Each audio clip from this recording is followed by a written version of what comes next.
In this episode of Fictional Hangover, we talk about having a poop house, chili cheese fries and coney dogs, borrowing a hoe, and a big bag of nope in our discussion of White Smoke by Tiffany D. Jackson. It's perfect. Nope. Nope. Nope. All the nope. Hey everybody, welcome to Fictional Hangover, a podcast about young adult and new adult books, series, authors, and voice actors that is full of spoilers. I'm Amanda. And I'm Claire, and today we're going to discuss White Smoke by Tiffany D. Jackson. Standard disclaimer. If you haven't read this book, please remember that Fictional Hangover is all about spoilers. If you haven't read or listened and don't want to be spoiled, stop listening to us and go read or listen to the book. Then come back. If you haven't done this but want to pretend you have, or if you don't care about spoilers, or if you just like the show so much that you don't care about any of that, then listen up. Ooh, you mixed it up a little bit there. I like it. Did I? You did. Just the tone and the intonation. Oh, okay. I was like, did I say the wrong words? No, the words were all standard. That's fine because it is the standard. The standard disclaimer. You mixed it up a little bit though. Yeah, I like it. I'm getting saucy. I'm saucy today. Very saucy. Oh. You know what else is going to be mixed up a little bit today? Ooh. Segue. Please tell everybody. Segue. We're going to be joined after the break by someone from another podcast. Whoa! Tamara from Shelf Addiction is going to be joining us after the break today, so that's going to be a lot of fun.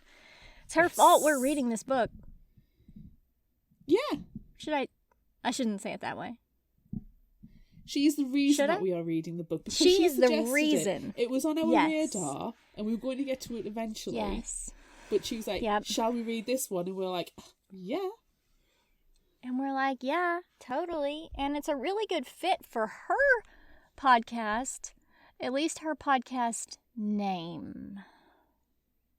Shelf Addiction. Oh. Yeah. How did you miss that? Did you just, woo? I haven't had a nap tonight. Woo. Woo, woo.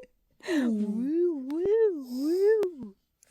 Anywho, give me some background info before the entire episode is just us going whoop, whoop, whoop, whoop, whoop. No one should be surprised that we take things too far. We take things very seriously. We are professionals. No, we're not. We're not at all. So I read an article on diversebooks.org about Tiffany D. Jackson and about this book. And there was a really fun bit that I liked because it mentions two things that I love.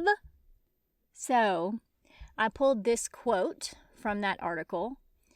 Tiffany says, I grew up on R.L. Stine books and Stephen King books. Yes! Those are the books that took me out of my element and cocooned me in a world where I'm trying to figure out the problem around trying to survive. And for me, I feel like that's also incredibly important for kids, to have that and not be rooted in the sum of our pain and racism, etc. Like, there could be elements of it, but what you're really thinking or talking about is the plot of the story. Nice. Yep. Nice. Yeah. Yeah, I can see the R.L. Stine and the Stephen King influences. Oh yeah. Oh, yeah. Oh, yeah. I'm glad we finally read this one. We do. I'm glad. I'm so glad we finally read it. I feel like we recommended it 1,000 times. Either in, if you liked this, try this, or just randomly. Conversation. Yeah, you and I talking about it off podcast even. Yeah. We have mentioned it quite a few times. Like we said, it's on our list. Mm-hmm. And the sheer fact that Tamara was like, let's read this one. We're like, yes, that slot's in there. Because with having the book themes for our book club challenge, which we absolutely love and adore, sometimes we'll prioritise reading a book that fits the theme more than we'll prioritise something outside of it. Yeah. And I think this is one of the ones that we've pushed back because we haven't found quite the right theme to slot into. We could, if we'd had it last October, I think, for Haunted House. Was it a Haunted House last? No, it was the year before. Yeah. We would have. It would have. Was it 2 years ago? I think it was. I think it was. Wow. Because last year was Magic and Whimsy. The year before that was Haunted House. So if we had it for then, I think we would have 100% covered it, but it wasn't out then. Yeah. But I've only ever heard good things about this as well. So very excited to finally read it. Yeah, and the description of the book is what, The Haunting of Hill House meets Get Out. Yeah, sold. In. Need it. You don't need to know anything else other than that. Nope, that's it. Well, actually, you do, in order to listen and understand the discussion. We're going to give you an in-depth summary. Oh, shock. No one is shocked by that. No one is shocked by the in-depth summary. Yeah. All right. Well, let's go. Let's go. A gruff, old person's voice declares, "The house is theirs, and it won't be taken from them. The house was paid for with their family's blood." The person is possessive to the point of threatening, but they're glad a little friend has come. Creepy, immediate creep.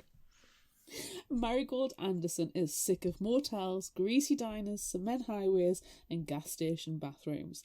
For days, she and her family, her mom Raquel, little brother Sammy, stepfather Alec Green, stepsister Piper, and Buddy, the family dog, have been on the road travelling from California to their new home in Cedarville in the Midwest. Mari loves her little brother Sammy, but barely tolerates her stepsister Piper. Same. Who has whined and moaned and complained the whole journey. Mari has to keep repeating to herself that change is good, change is necessary, change is needed. Change is definitely needed. Mari has a bed bug fixation and spots a black speck on her clothes and is convinced she has been infested. But the speck is just lint. She is desperate for a blunt, desperate to feel numbness again. She's been working through stuff with her therapist, but the future is so uncertain, particularly this move. However, the only thing she's going to miss about California is her friend Tamara. When they eventually reach Cedarville, the town looks like something from The Walking Dead. It looks abandoned. Nice. Ah! Raquel, Mari's mom, won the 3-year Grow Where You Are Planted GWYP residency, which will pay her to write and pay the bills. This is great because Mari's parents had to pay a lot of money to help her get clean. In addition to the money, the GWYP residency also comes with a massive old house that is still being extensively renovated as they pull in the driveway. Irma, the GWYP rep, is there to greet them and has brought a welcome basket. Mari spots and immediately throws the nuts out as Sammy is severely allergic to them. Irma shows them around the house, and during the tour, Mari sees a shadow and hears a slow inhale of breath behind a door. But no one is there. Fuck. It's just the shadows of the trees. Don't worry, it's fine. They literally just got there. Come on. Yeah. After the tour, Irma goes through the specifics of the contract with Piper constantly and annoyingly trying to get her father's attention. Sammy asks where everyone is, and Irma gives them a whistle-stop tour of Cedarville from the porch, including the urban garden program, the library, and the schools. And those are the key things that you need. Yes. Garden. Library! School. I mean, I guess school is important. I guess. In the street, people start to silently come out of the houses, but they look like a creepy crowd of mannequins. At 5:35, exactly on the dot, all the contractors put their tools down and can't get out of the house fast enough. Mari thinks the house smells weird, which spikes her anxiety, so she burns incense in her new room while she inspects and treats the floor for bedbugs. Piper, who is always watching, fakes a cough and tells her dad that Mari's smoking again, which we all know is blatantly not true. The next day, in the kitchen, Raquel is doing the dishes and she reminds Mari and Sammy that everyone needs to clean up after themselves. But the dishes aren't theirs because they know the rules. They probably belong to Piper, but they were on too high a shelf for her to reach. Mari tries to tell her mum that she heard someone walking around last night, but this is dismissed. Piper is standing on the stairs listening to all this like a giant creeper. Of course she is. Raquel makes a point of putting Sammy's EpiPens in an accessible place in the kitchen where everyone knows where they are. The contractors arrive then and they look apprehensive. They've lost a hammer, but none of the family have seen it. While Sammy plays video games, Alec and Piper are at the store and her mom works. Mari starts to inspect and treat the communal rooms for bedbugs. Oh my God, the bedbugs. She feels a creak behind her, but she's alone. Yet she can't shake the sense and essence of someone. Mari notices the basement door is open, but the family was told by Irma under no circumstances to open the basement door. Mari opens it wider, and the hinges squeak. It's black down there at the bottom. Creak. Basements are bad places. They are. Don't go in there ever. Never. The only acceptable basement is a pub basement, and that's generally because that's where the good jukebox is. Oh, okay. That's fine. Yeah, don't go into creepy old house basements. No. It's not a good place. Buddy comes running in. Mari decides to take him for a walk, and Sammy volunteers to come along.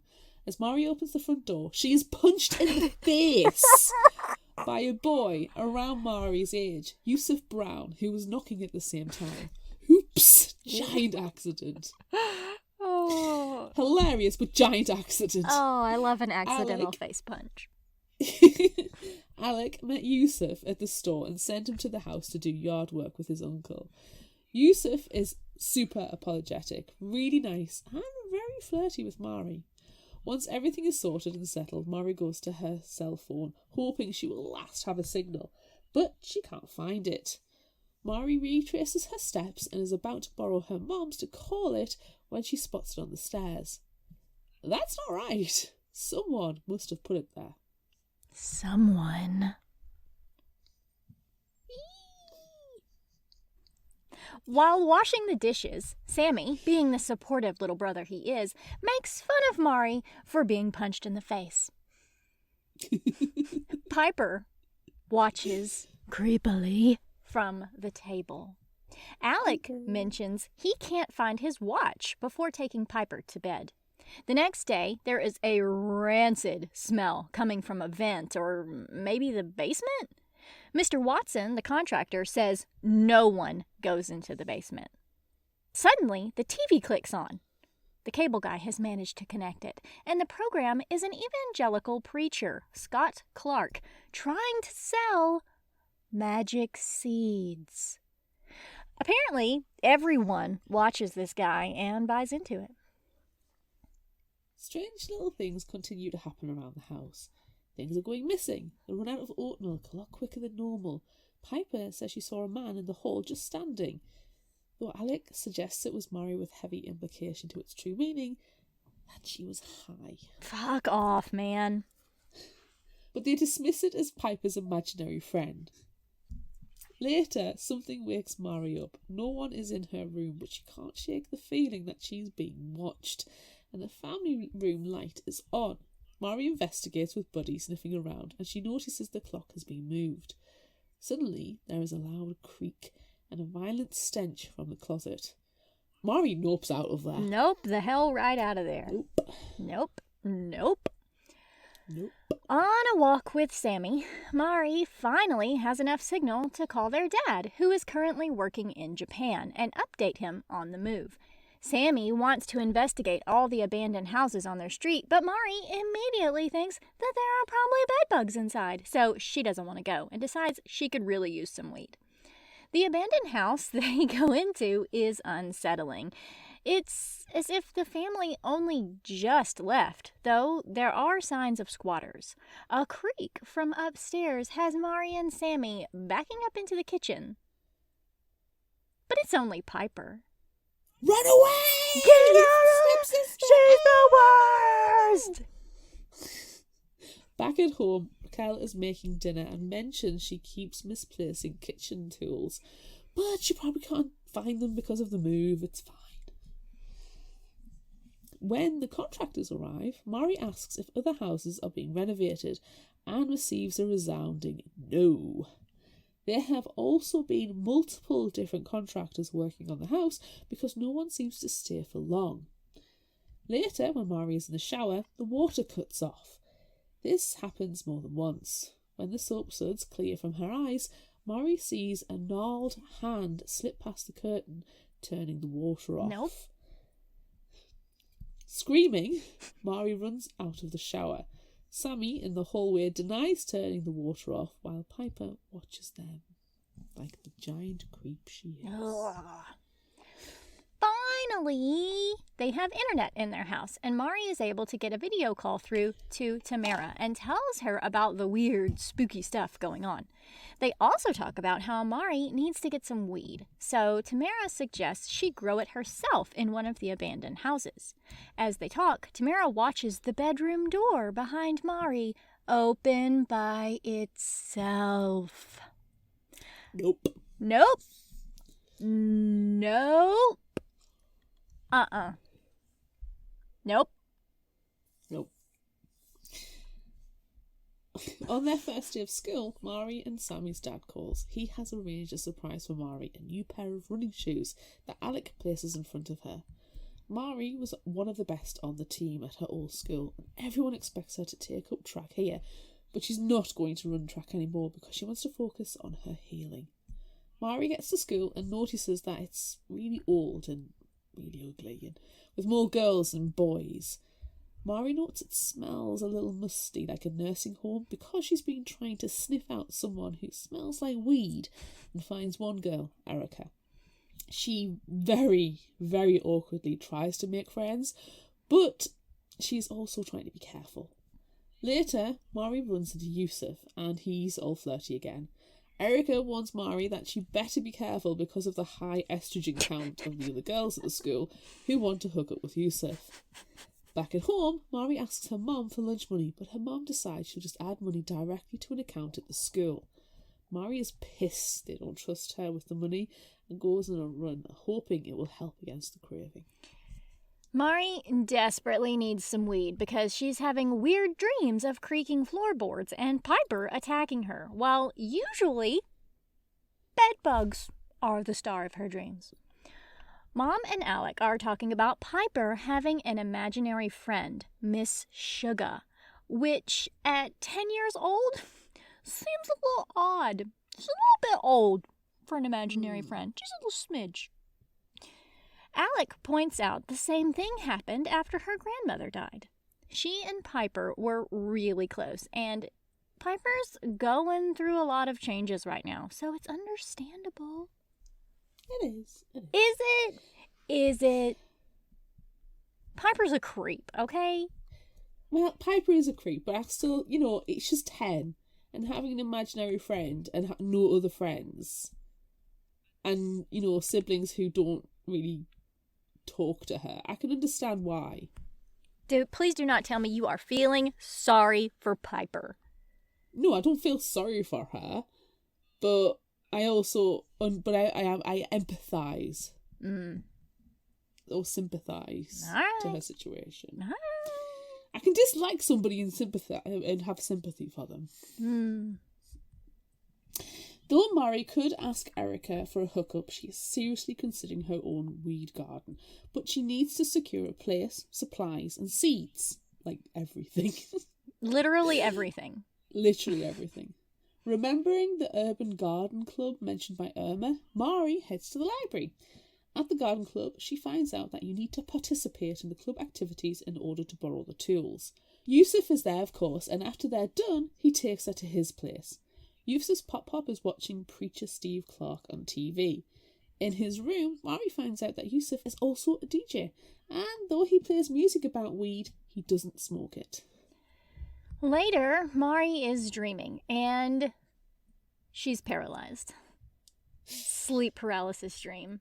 Your favorite thing in the world. Ooh. She can hear someone creeping around and makes out an outline of a person in her room. Suddenly, she feels bed bugs crawling everywhere. When she wakes, Mari heads to the kitchen with Buddy and spots someone watching the house outside in a truck. When she opens the door, they drive off. Later, Mari is talking to Tamara and begs her to send some marijuana seeds. Against her better judgment, she does. On their anniversary, Raquel and Alec go out to celebrate, leaving Mari in charge. As everyone is getting ready or settled, Piper fills a snack box with treats and says she's going to have a tea party with Ms. Sugar. Meanwhile, Mari decides that 219 Maple Street seems to be the only house on their street that is suitable to grow her cannabis garden, that she dubs her secret garden. She drags in her gardening supplies, including the seeds germinated under her bed from Tamara. Back at home, her hands are cut up from setting up the secret garden, and as she goes to get salve, Mari hears Piper having a conversation with someone, but can't see who, though she knows it's not Alec. When pushed about who it is, Piper calls for Alec, who comes running. She's all innocence and light when her dad is there to protect her, and she claims she was talking to her dead grandma. Her nasty smile suggests otherwise. Ugh, why is she so terrible? Can you call a 10-year-old a bitch? Because I'm She's gonna. bitch. Bitch. She's a bitch. Erica smokes a lot and is steamed every day, and Mari is jealous. Erica tells her everyone knows she was at Yusuf's house the other day and is now public enemy number 1. After school, Mari is the first one to get home. The house is making weird creaking noises again, and she hates it. In the kitchen, Mari finds the cabinet doors and drawers open and empty. Food dishes, pots and pans and silverware all laid out on the counters. Mari thinks it's Sammy, but Sammy and her mom think it's her, looking for bed bugs again. So, who did this? Outside, there is someone on the porch asking for Piper's mom. With her is a girl around Piper's age. She tells Raquel that it's not safe to play in the abandoned houses and that Piper tried to persuade her daughter to play in one because she plays in one all the time. When confronted, Piper says that Marigold plays in them too, but Mari calls her bluff and it seems to work. Piper says Ms. Sugar has seen Mari and starts demanding her dad. The next morning, Mari is worried about Piper's accusation and decides she needs to be careful. Then the rancid smell is back, so Mari burns sage to cleanse the house. Piper is waiting for Mari. She tells her it's Miss Sugar's house and she doesn't like what Mari is doing and doesn't want her selling drugs in her house. And she wants Mari to leave, so Mari challenges her. Just then, there's a strange light outside. The house across the street is on fire. Ooh. Raquel tells everyone to get their shoes on in case they need to evacuate. But oddly, Piper already has her muddy shoes on under her PJs. Sammy and Piper watch from the porch as the police investigate the charred remains of number 215, and Mari is concerned because it's so close to her secret garden. Later, Mr. Sterling from the Sterling Foundation, which is sponsoring the residency and redevelopment of Cedarville, and Irma have come for dinner. It's as fun as you would expect. Raquel and Alec tell the story of how they met. Mr. Sterling compliments the food, and Piper asks what happened to the house across the street. They tell her it was an accident when someone threw out a cigarette, but Piper doesn't stop talking and says she heard junkies use the house, with pointed looks on Mari. Mari changes the subject to their own house and the weird things that happen there, but Irma says not to believe the stories about it being haunted because she personally had it blessed. What? Okay. What? Who said anything about haunted? Oh my god. Uh-oh. That's my red flag again. It is. At 6 a.m., there's a pounding at the front door. It's a neighbor who had a pile of tools taken, and he's just found them on their front porch, except his axe, which is still missing. Strange. At school, Mari hears whispers about her being the girl on Maple Street, and at garden club, she asks Yusuf about it. He explains that everyone is surprised that she's still alive since she lives in the hag's house. What? Wait. What? What? This is a bombshell moment. What the frick? Yusuf explains that the hag is a demon woman who paralyzes you in your sleep and steals your skin. And apparently, Mari is the hag in new skin. Nice. Yusuf then spots 3 black dots on Mari's sleeve, and her bedbug fixation kicks in. They're just ladybugs, but she can't deal with it. Years ago, before her parents' divorce, there were hoarders of a sort. Her dad returned one day from a work trip to New York, bringing bedbugs with him. Mari was viciously bitten, but no one believed anything other than teenage hormones caused all the violent raised bite marks. Eventually, Mari found an article online about bedbugs, and she knew she found the reason, and the many writhing nests in her mattress confirmed it. Nope. I think I would be sick at that point. Everything had to be disposed of and burned, but she could still see them and still feel them. Tamara's cousin introduced her to weed to help her calm down, but when she tore a muscle in track, she found that crushed up Percocet also worked perfectly to calm her nerves. Now, Mari is running home, stripping off her clothes. When she goes upstairs naked to take a hot shower, Mari finds Piper in her room, crushing up her incense sticks and sage because Ms. Sugar doesn't like them. They wrestle, and Mari tells her to get out of her mother's home if she doesn't like it. The next morning, Mari comes downstairs and finds the usual glass in the wrong place and the basement door open, the rancid smell emanating from inside. Then she realizes she hasn't seen Buddy. Is he down there? Mari hears a raspy voice from the basement whisper, "It's not your house." Then there are creaking sounds of someone walking up the stairs. "It's my house." Mari runs upstairs when music suddenly blasts, and Buddy and Sammy run out of Sammy's room, and Mari tells her mom someone is in the basement. Alec goes down and finds the basement door locked. Her mom is about to ask if she's on drugs. "No, don't you say it. Don't stop it. It's okay to say that you don't believe her, but don't accuse her of taking drugs again."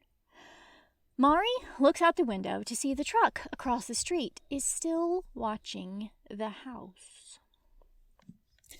How Mari is not more paranoid by this point? Well, because she's too paranoid about the bedbugs. Well, I'm not saying that's a silver lining because it's creepy. It's awful. Bedbugs, yuck. Anywho, later, the whole family must attend the Sterling Foundation's first open house event at their new offices. Fun! It's the usual boring corporate affair. However, the speech Mr. Sterling gives makes Mari realise they want to redevelop the whole of Maplewood with offices, retail shops and a giant parking space. They will flatten what is already there, but What did they plan to do with the residents? When they get home after the event, the lights are still on and they can see a lamp has been knocked over. Alec goes in to investigate and Raquel calls 911. The house looks like it's been through a tornado, but Alec and Piper's things remain untouched. Oh, convenient. After the open house and break-in, Mari talks to her dad, who is an architect, about the foundation and their plans, and he offers her one piece of advice. Follow the money. Mari takes off for a run and ends up in front of Erica's house, and they chat for a while about her dad, who is in prison for possession of an ounce of weed because of stupid laws put in place by Mr. Sterling's older brother when he was governor. Erica invites Mari to a party that night where Yusuf will be DJing. Later, Mari reaches Tamara, who tells her about the prank calls that Mari made. That wasn't her. Tamara guesses it could have been Piper with the long hair and the heavy breathing. She stopped answering after like 20 calls. Tamara took a screenshot, but Mari doesn't recognize the figure. Nope. Tell your parents. Nope. Well, they don't believe you. You're on all the drugs. It's a friggin' picture sent by the... Nope. Mari heads to the party, which is an abandoned house, and Yusuf is behind his DJ setup. She's on edge after all that's gone on, understandably, and needs to hit up Erica for some weed, but for now the cheap vodka will do. Erica finds her and lights a spliff, offering Mari a draw. Yusuf isn't impressed when she takes it and storms away. Mari still feels great when she goes to bed, but wakes up suddenly cold. The rancid smell is strong. The door of her room is open. Her comforter is gone, and someone is standing at the bottom of her bed, fisting the sheet. Nope. Nope. Nope. Nope. Mari gets up and walks out of the room, ignoring the person muttering at the foot of her bed. Nope. Sound. That's a sound Nope. decision. She's trying to convince herself it's a dream and is worried she'll be found high if she wakes anyone up. In the bathroom, Mari calls Yusuf, but he isn't buying that any of this could be real and tells her to get a piece of paper and draw a happy face on it and slip it under the door. Demons don't like happiness, and when she wakes up and finds it, it will make her smile. Mari sleeps in the bathtub for the rest of the night and in the morning finds the paper, but it doesn't have the smiley face on anymore. The paper is flipped over, and there's an angry face with pointy teeth drawn on in a childlike hand. She accuses Piper of doing it, but Piper says it was Miss Sugar. Looking at Piper's face, Mari knows she can't say anything because she'll be forced to take an at-home drug test and will fail it. Mari catches Tamara up with what's been happening. In the background, Buddy's hackles start to rise. Tamara tells Mari to give Piper some slack because she's just a little kid who found her beloved grandma dead. Tamara then asks who the person is walking by her door, and then the back door slams. Nope. Mari investigates but can't find anyone, but then the power goes out, and sounds and shadows confuse everything. Then suddenly the lights come back on. Mari finds her phone, which wasn't where she left it, and calls Yusuf. He's with Erica, and they come and pick her up. Get the hell out of there. Get out. They go to a greasy diner where Erica is flabbergasted that Mari is a vegetarian. Then Yusuf takes them to the beach. Mari asks what they do for Halloween, and they tell her they don't do anything. Yusuf tells Mari about a kid who, around 30 years ago on Halloween, went into Maplewood and was found dead the next day. The houses were abandoned back then, but filled with druggies and squatters. Every year, someone tries to smoke out the houses, but people have died in those fires and they can get out of control. No one knows who sets the fires, but now people stay home on Halloween to protect what's theirs. Yikes.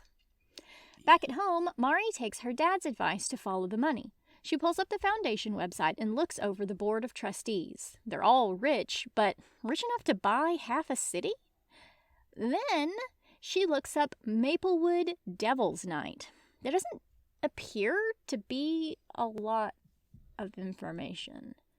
Then she looks up Seth Reed, the boy who died in the house, and finds a lot of references to the Russo family. The next morning, Mari's alarm keeps going off. Wake up, take pills, pack a school bag, which are all her usual alarms, but at the wrong times. Then there's another one. And one she didn't set. Where's Buddy? Where is Buddy? Then there's another alarm. Did you remember to lock the door last night? And another, and another, and another, and another, and another. Did you check for bed bugs? Mari is sent into a panic. It must be Piper. It must be. Mari is pissed as well and goes after the little shit in the kitchen. Mari grabs her by the hair so she can't get away, and Piper screams for her daddy. Daddy, daddy, daddy, daddy. Alec comes running and Raquel is there trying to calm the situation. Piper tells Mari Ms. Sugar did it. Alec doesn't do anything to scold Piper for messing with Mari's things or for still having an imaginary friend at her age. Come on! You have got to do something about this stupid little bitch. Later, Raquel swears she heard Mari calling her, but she didn't, and asks if she's seen the broom because it's gone missing, but nope. Taking this opportunity to speak to her daughter, Raquel tries to encourage Mari to join the track team again because it would be good for her. But again, nope. Mari's secret garden is growing well, but she feels like there's something wrong at the house. The furniture has been clustered together and there are muddy footprints inside. Has someone been there? When Mari returns home, she runs into Mr. Watson, who has found her spare clothes for her secret garden visits under the deck. They're just her garden clothes? Yeah, right. Yep. Talking to Yusuf at night has become a regular thing. As they talk, Mari hears a creak, but tries to ignore it. To blow off steam, Yusuf takes Mari and Sammy out of the city to an apple orchard. While Sammy is riding a noble steed in the paddock, Yusuf finds out about Mari's ex. He was an asshole. And she finds out about Yusuf's lack of one, even though the girls outnumber the boys 10-1. Yusuf tells Mari he found out that the Sterling Foundation is planning to tear down the library. No! That is an act against humanity. No! Mari thinks Maplewood could use improvement, but Yusuf says not all change is a good thing and that they should save their legacy instead of tearing it down. Yusuf points out that Mari's little sister could have come today too, but Mari denies that Piper is her little sister, which makes Yusuf challenge her attitude. Does she talk like that around her? Because that's not cool. Mari turns defensive. He doesn't know how horrible Piper is. She is terrible.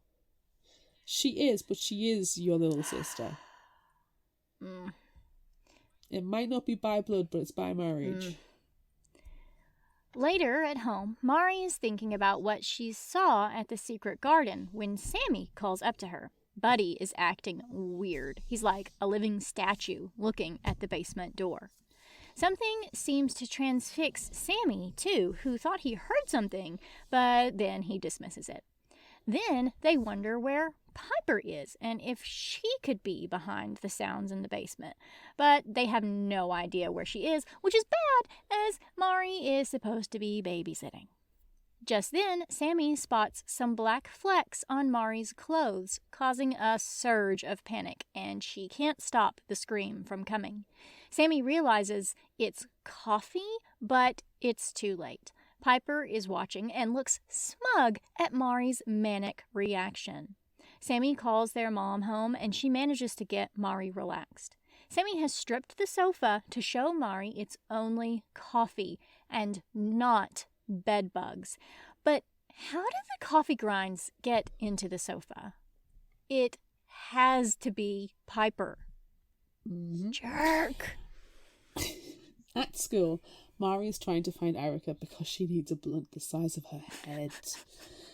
What she finds is Erica being taken out by 2 police officers for selling drugs. Yusuf tries to get Erica free as she cries to check on her grandmother. Mari thinks Erica was framed. When Mari gets home, it's to find Mr. Sterling there. Mari is spooked and can't trust anyone and is convinced they are being watched and their Wi-Fi monitored. Raquel gives Mari a pea cup and tells her she needs to be sure she's not using drugs again on account of all of her freakouts lately. At the garden club, Yusuf is working hard, distracted. He knows Erica would never bring drugs to school, and Mari confesses she was once an addict. Yusuf doesn't understand why Mari would turn to drugs and lays into her, but Mari correctly points out why it is none of his business. Yusuf doesn't like drugs, as they've sent nearly all his family and friends to prison. Mari changes the subject and says she needs to head to the library to print her homework because apparently Miss Sugar doesn't like her computer at home. The name Miss Sugar makes Yusuf go still, and he says he needs to tell Mari something back at his place. Yusuf takes Mari into his Pop-Pop's room and shows her an old picture of Maple Street in its heyday. One of the people is Miss Sugar, who owned the bakery. Her father had won some money and bought all his kids a house on Maple Street. When he died, the developers came knocking. Miss Sugar refused to sell. Then rumours about selling drugs and John, Miss Sugar's son, messing with kids started going around. After the little boy, Seth Reed, was found, John's house was set on fire, and Miss Sugar ran in but never came out. After it came out that the Russo mobsters paid the kids to lie about being hurt by John. Oh. Now Miss Sugar is the hag who will haunt your dreams if you disrespect her family. So how does Piper know about Miss Sugar? Mari promises Yusuf she won't tell anyone about the true story about what happened. It is the Maplewood shame. Ooh. In bed, Mari hears something thumping from above. On the roof? She can't move her arms and feels something pressing her into the mattress. Then Mari sees the ghoulish Miss Sugar standing in the corner. Fire! Alex shouts. Wait, she isn't dreaming? More thumps wake Mari up. Oh, so she is dreaming. And she pulls herself to the window. The thumps are from the tree hitting the roof. The house next door is still boarded up, and there is no fire. Heading downstairs for coffee, determined never to sleep again, Mari spots the truck watching the house again. Having enough of the creepy bullshit, Mari opens the door and the truck speeds off. She's also sure she sees someone sneaking into the secret garden. Going back inside, Mari notices all the coffee things have been moved. Nope. Mari is convinced she's living in a cheesy horror movie. All the elements are there, but they also seem a little off. She needs to research ghosts, and yep, it looks like she's experiencing a haunting. Meanwhile, Sammy's shouting for her, but when she goes downstairs, she can't find him. Then a closet creaks open, and knowing she really shouldn't, Mari goes to investigate. Just then a hand shoots out and drags her inside the closet. It's Sammy, and he's terrified because the voice calling out to Mari is him, but it isn't him. And you're still calling out. Shit. Nope. Shit. Nope.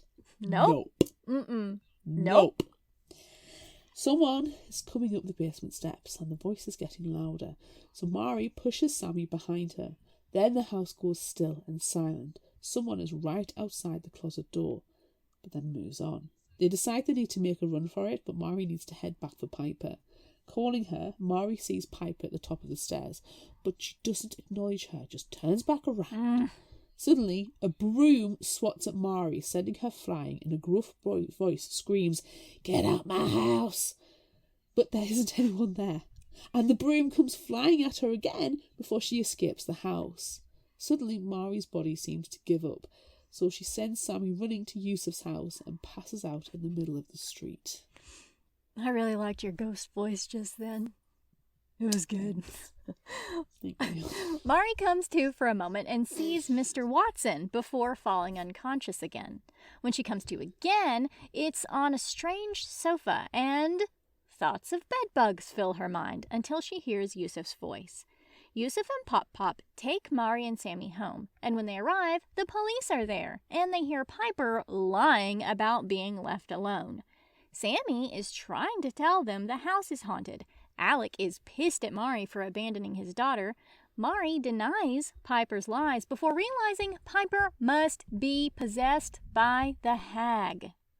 Everyone thinks Mari is on drugs again, but Sammy defends her. Do they think he's high too? Mari tells him she's going back to California to live with her dad, and Sammy says he's going too. Fair. Their dad is still working in Japan, so it's going to be 2 weeks before they can get the hell out of Cedarville and the haunted house. Sammy has set booby traps to keep him and Mari safe since no one seems to believe them. Raquel tries to talk to Sammy and Mari to persuade them to stay and try to be a family. Nope. Mr. Watson comes by the house later to take a look at the electricity, but Mari doesn't trust him. Lying on Sammy's bed, Mari wonders why the Sterling Foundation moved them into Ms. Sugar's house. She and Sammy are also worried about leaving their mum alone with Piper. Sammy says they need to get proof of the hauntings and Piper's involvement and pulls out a couple of GoPro cameras his dad gave him to get it. Mari is hanging at Yusuf's house later. While Pop Pop watches the evangelical preacher, Mari asks to rewind the program so she can take a picture of a photo on the preacher's shelf. One of the girls in the photo looks familiar, so Mari Googles Scott Clark and finds out that his daughter sits on the Sterling Foundation Board of Directors. She looks familiar because she saw her at the Foundation open house event. Mari calls Tamara and tells her about all the connections and that Maplewood is being purposefully kept run down. Tamara also says that Instagram is filled with Devil's Night images, and there's even a hashtag for it, but Mari can't see any of that. It must be shadow banned.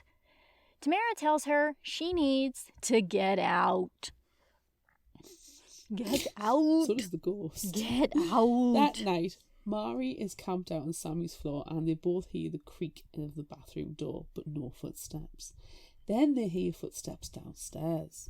Sammy grabs the GoPro cameras and shows Raquel and Alec. It's Piper getting a cup of water. Nah. But she's looking directly into the camera like she knows exactly where they are. I mean, she is a creep, so... Mari tells Sammy to set the cameras up in different places while she distracts Piper. Mari confronts Piper about Ms. Sugar and finds that Piper is hurt because she is ignored by Mari, and she also wants everyone else gone so Ms. Sugar will come and make apple pie like her grandma used to. Mari, of course, fucks up the conversation and it ends up in a shouting match. Then the foul smell comes back, the house comes alive and the lights go out. Alec is determined to get into the basement to get the circuit breaker, but the power comes back on. However, all of the rest of the power across Maplewood is out. Standing on the porch, a crowd of people come out of their houses and head to theirs. Why do they have power? The crowd seems hungry and angry, throwing horrible verbal attacks until the power comes back. Mari notices Mr. Watson amongst the crowd and sees him getting into a familiar truck. The next day, Mari heads to the secret garden and finds Yusuf looking at her plants. He's angry she lied and tells her to get rid of the weed. Mari tries to reason with him, but it doesn't hold water, so Mari throws all the plants into the compost bin. When Tamara calls, Mari tells her everything, but Tamara agrees with Yusuf. She also sends her an article about recreational marijuana being legalized in the state.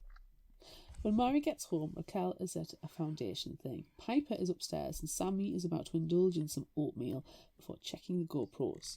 On the stairs, Mari steps on something sharp and thinks it's a nail, but it's actually a tooth. Nope. Ugh. About to confront Piper, Mari stops and instead apologises for her behaviour and asks for a truce. From downstairs, there is a clatter and Buddy barks wildly. Mari runs downstairs to find Sammy sprawled out, having an allergic reaction to what turns out to be peanut butter in the oatmeal. The EpiPens aren't in their cabinet above the fridge. Instead, there is a smashed-up GoPro camera. The emergency EpiPens he keeps in his backpack aren't there either. Finally, Mari finds one in her stuff from California. Standing up, Mari spots another crumpled GoPro on her bed. While Piper is on the phone with 911, Mari pulls Sammy outside and administers the EpiPen. Now, Sammy's in the hospital and in stable condition. Raquel feels guilty. Piper looks guilty. Their dad is on an emergency flight home from Japan. Sammy asks to see Mari, and he tells her there was a third, older camera he hid in the kitchen cabinet that he didn't tell her about because it might not work. There has to be something on there. Either there's a ghost or Piper tried to kill him. When they get back to the house, they all hear a wet, hacking cough. They find Buddy lying in front of the bathroom, wheezing and not able to breathe properly. Raquel and Alec take Buddy and leave Mari and Piper in the house. Mari accuses Piper of poisoning her brother and their dog and grabs the third GoPro. Piper is crying as Mari storms out to Yusuf's. Yusuf isn't too happy to see Mari, but agrees to take a look at the GoPro recording. As he's setting it up, Mari tells him the whole story of her addiction and how someone spiked the weed she got off someone her ex sent her to with fentanyl, and Sammy found her on the floor foaming at the mouth. On the screen, the kitchen looks still, but then an old woman starts to climb out of the cupboard. It's my favorite. No. It's my favorite part. No. It's my favorite part. No. It's my favorite part. The hand is the same one Mari saw in the shower. She's wearing rags, a sweater Mari thought she lost, and an apron with a pie stitched on the front. The woman starts to eat the food in the fridge with her hands, and then Piper enters the frame and talks to the woman. The woman then takes a key and goes down to the basement. Mari's phone rings then. Her mom is screaming. It's not completely understandable except for her to get out of the house. Mari races home. Dude, your mom just told you to get out. Why are you going back? Well, she's suddenly grown a conscience, hasn't she? Mari screams for Piper, but she doesn't answer. The basement door is open, so Mari goes down. There is a treasure hoard of lost items on 2 makeshift beds, probably riddled with bedbugs. Running back upstairs, Mari tries to find Piper, but instead finds evidence of the old woman living in Piper's closet. Then the smell hits her. Mari spots a yellow eye in the linen closet in the reflection of the mirror, and when the door opens, there is the man she thought was a demon. He looks scared and misshapen. It's John. His hand drips blood as 2 fingers are missing, and he's holding an axe. Mari tries to run, but he catches her in the kitchen. Yusuf comes running into the house, and together they manage to stop the man. The downstairs closet is flung open, and the old woman comes out, telling them to leave her baby alone, and then she bites Mari. Yusuf manages to get her off as John swings the axe aimlessly. Mr. Brown appears in the doorway and fires his gun in the air. He recognizes the woman. It's Miss Sugar. But John has fled. Police and EMTs arrive and they treat Miss Sugar and the bites she gave Mari. Raquel tells Mari the vet found 2 bitten off fingers inside Buddy's mouth. And she and Alec tried to warn Mari and get home as fast as they could, but now Mari is hurt and Piper is missing. Mr. Sterling turns up and offers to speak to the crowd outside. The sound of his voice stirs Miss Sugar and she charges at him. The crowd can see what is going on, can see the myth is real. How did they survive the fire? Mr. Sterling incites the crowd and using the porch as a pulpit, he tells them to smoke John out, then leaves. Yusuf and Mr. Brown try to calm the masses, but the hunt is on. Mari spots Mr. Watson and asks him about Miss Sugar and John. He didn't know they were living in the basement, but he suspected, so he kept watch, trying to find out the truth. Meanwhile, the police come pouring out of the house and leave. They've been ordered out of Maplewood. You're the police. You're supposed to be there helping. Nope. Yeah. Carrying an axe, Mari starts to search the abandoned houses on the street and finds hidden piles of gasoline, bricks, fireworks, all the tools needed to burn down the city. This was the Foundation's plan all along, to find a desperate family as bait and use Miss Sugar and John John to hunt them and scare them out. In the secret garden house, Mari finds footsteps to a secret passage and a tunnel. At the end of the tunnel, Mari emerges into her own basement and finds the towering figure of John John behind her. Damn. Nope. Mari demands to know where Piper is. John John struggles to speak but tells her he can take her to Piper. However, noises from above force them to take a look. Outside, the mob is setting houses on fire, and currently the secret garden house is being targeted. John John takes Mari back to the basement, to the tunnels his father built a long time ago because he hated the cold. John John also says that a man told them to run Mari and her family off, and they did. At least they tried to. And if they did, they could have the house again. They emerge into the house next door, where John John says Miss Sugar brought Piper. They can hear the crowd outside, but also a thumping from the roof, so Mari decides she needs to get up there. John John leads her further into the house as the mob outside starts throwing bricks and Molotov cocktails. The fire absolutely terrifies John John. Understandably so. He's still scarred from the first time. Mari and John John split up to search. In a bedroom, Mari can hear the thumps coming from behind a bed, riddled with bed bugs. Actually, this time, there are actually bed bugs there this time. Her panic starts, but she can't leave Piper and moves the mattress as the smoke from the fire starts coming in. Piper is bound and gagged in a closet, and after they free her, Piper leaps into Mari's arms, apologizing. Then, John John breaks a boarded-up window.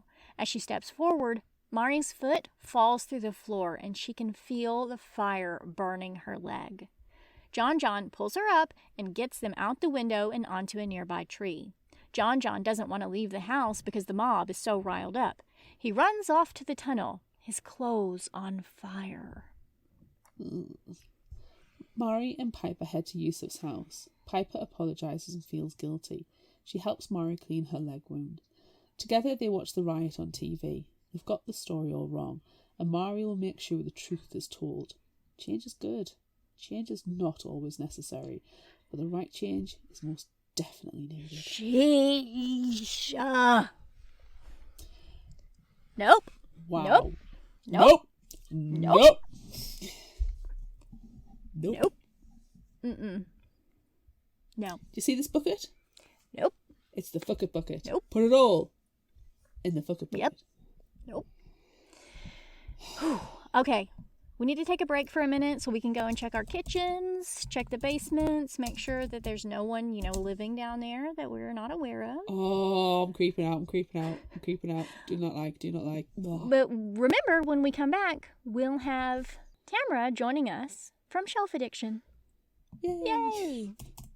Is she going to come out of a cupboard? She might come out of the cupboard. She's going to come out wearing someone else's Japanese sweater. horror movie Yes. style. I love it. And an airplane with a pie in it. What's up, fellow book nerds? It's time to feed your fiction shelf addiction. Hear book club style roundtables, bookish chats, and more. Join Tamara and her friends for fantasy and thriller read-alongs and other shenanigans over on the Shelf Addiction podcast. Listen now on your podcatcher of choice. Subscribe for free, and you too can have a shelf addiction. All right, so we're back from our break, and Tamara has crawled out from the cupboard. She's joined us here. I broke free somehow. I was able to make my way out of the darkness, and I brought my Diet Coke with me. I was thirsty, but here I am. So glad that you're here. Yeah, a little worse for the wear, but I got out, so we're good. Just dust those little spider webs off. You're fine. It's all good. Dust off the bed bugs. Dust off the bed. Oh no! Please tell me you left the axe and the hammers down there, though. I can't be dealing with people and their tools right now. Well, no, I have no tools. I have nothing that's dangerous, so we're good. Just the Coke. Thank goodness. I can't deal with it anymore. It was too much. There was too much noping for us in our summary. Just everything. I feel like I'm surprised we didn't do nope count, to be fair. Nope.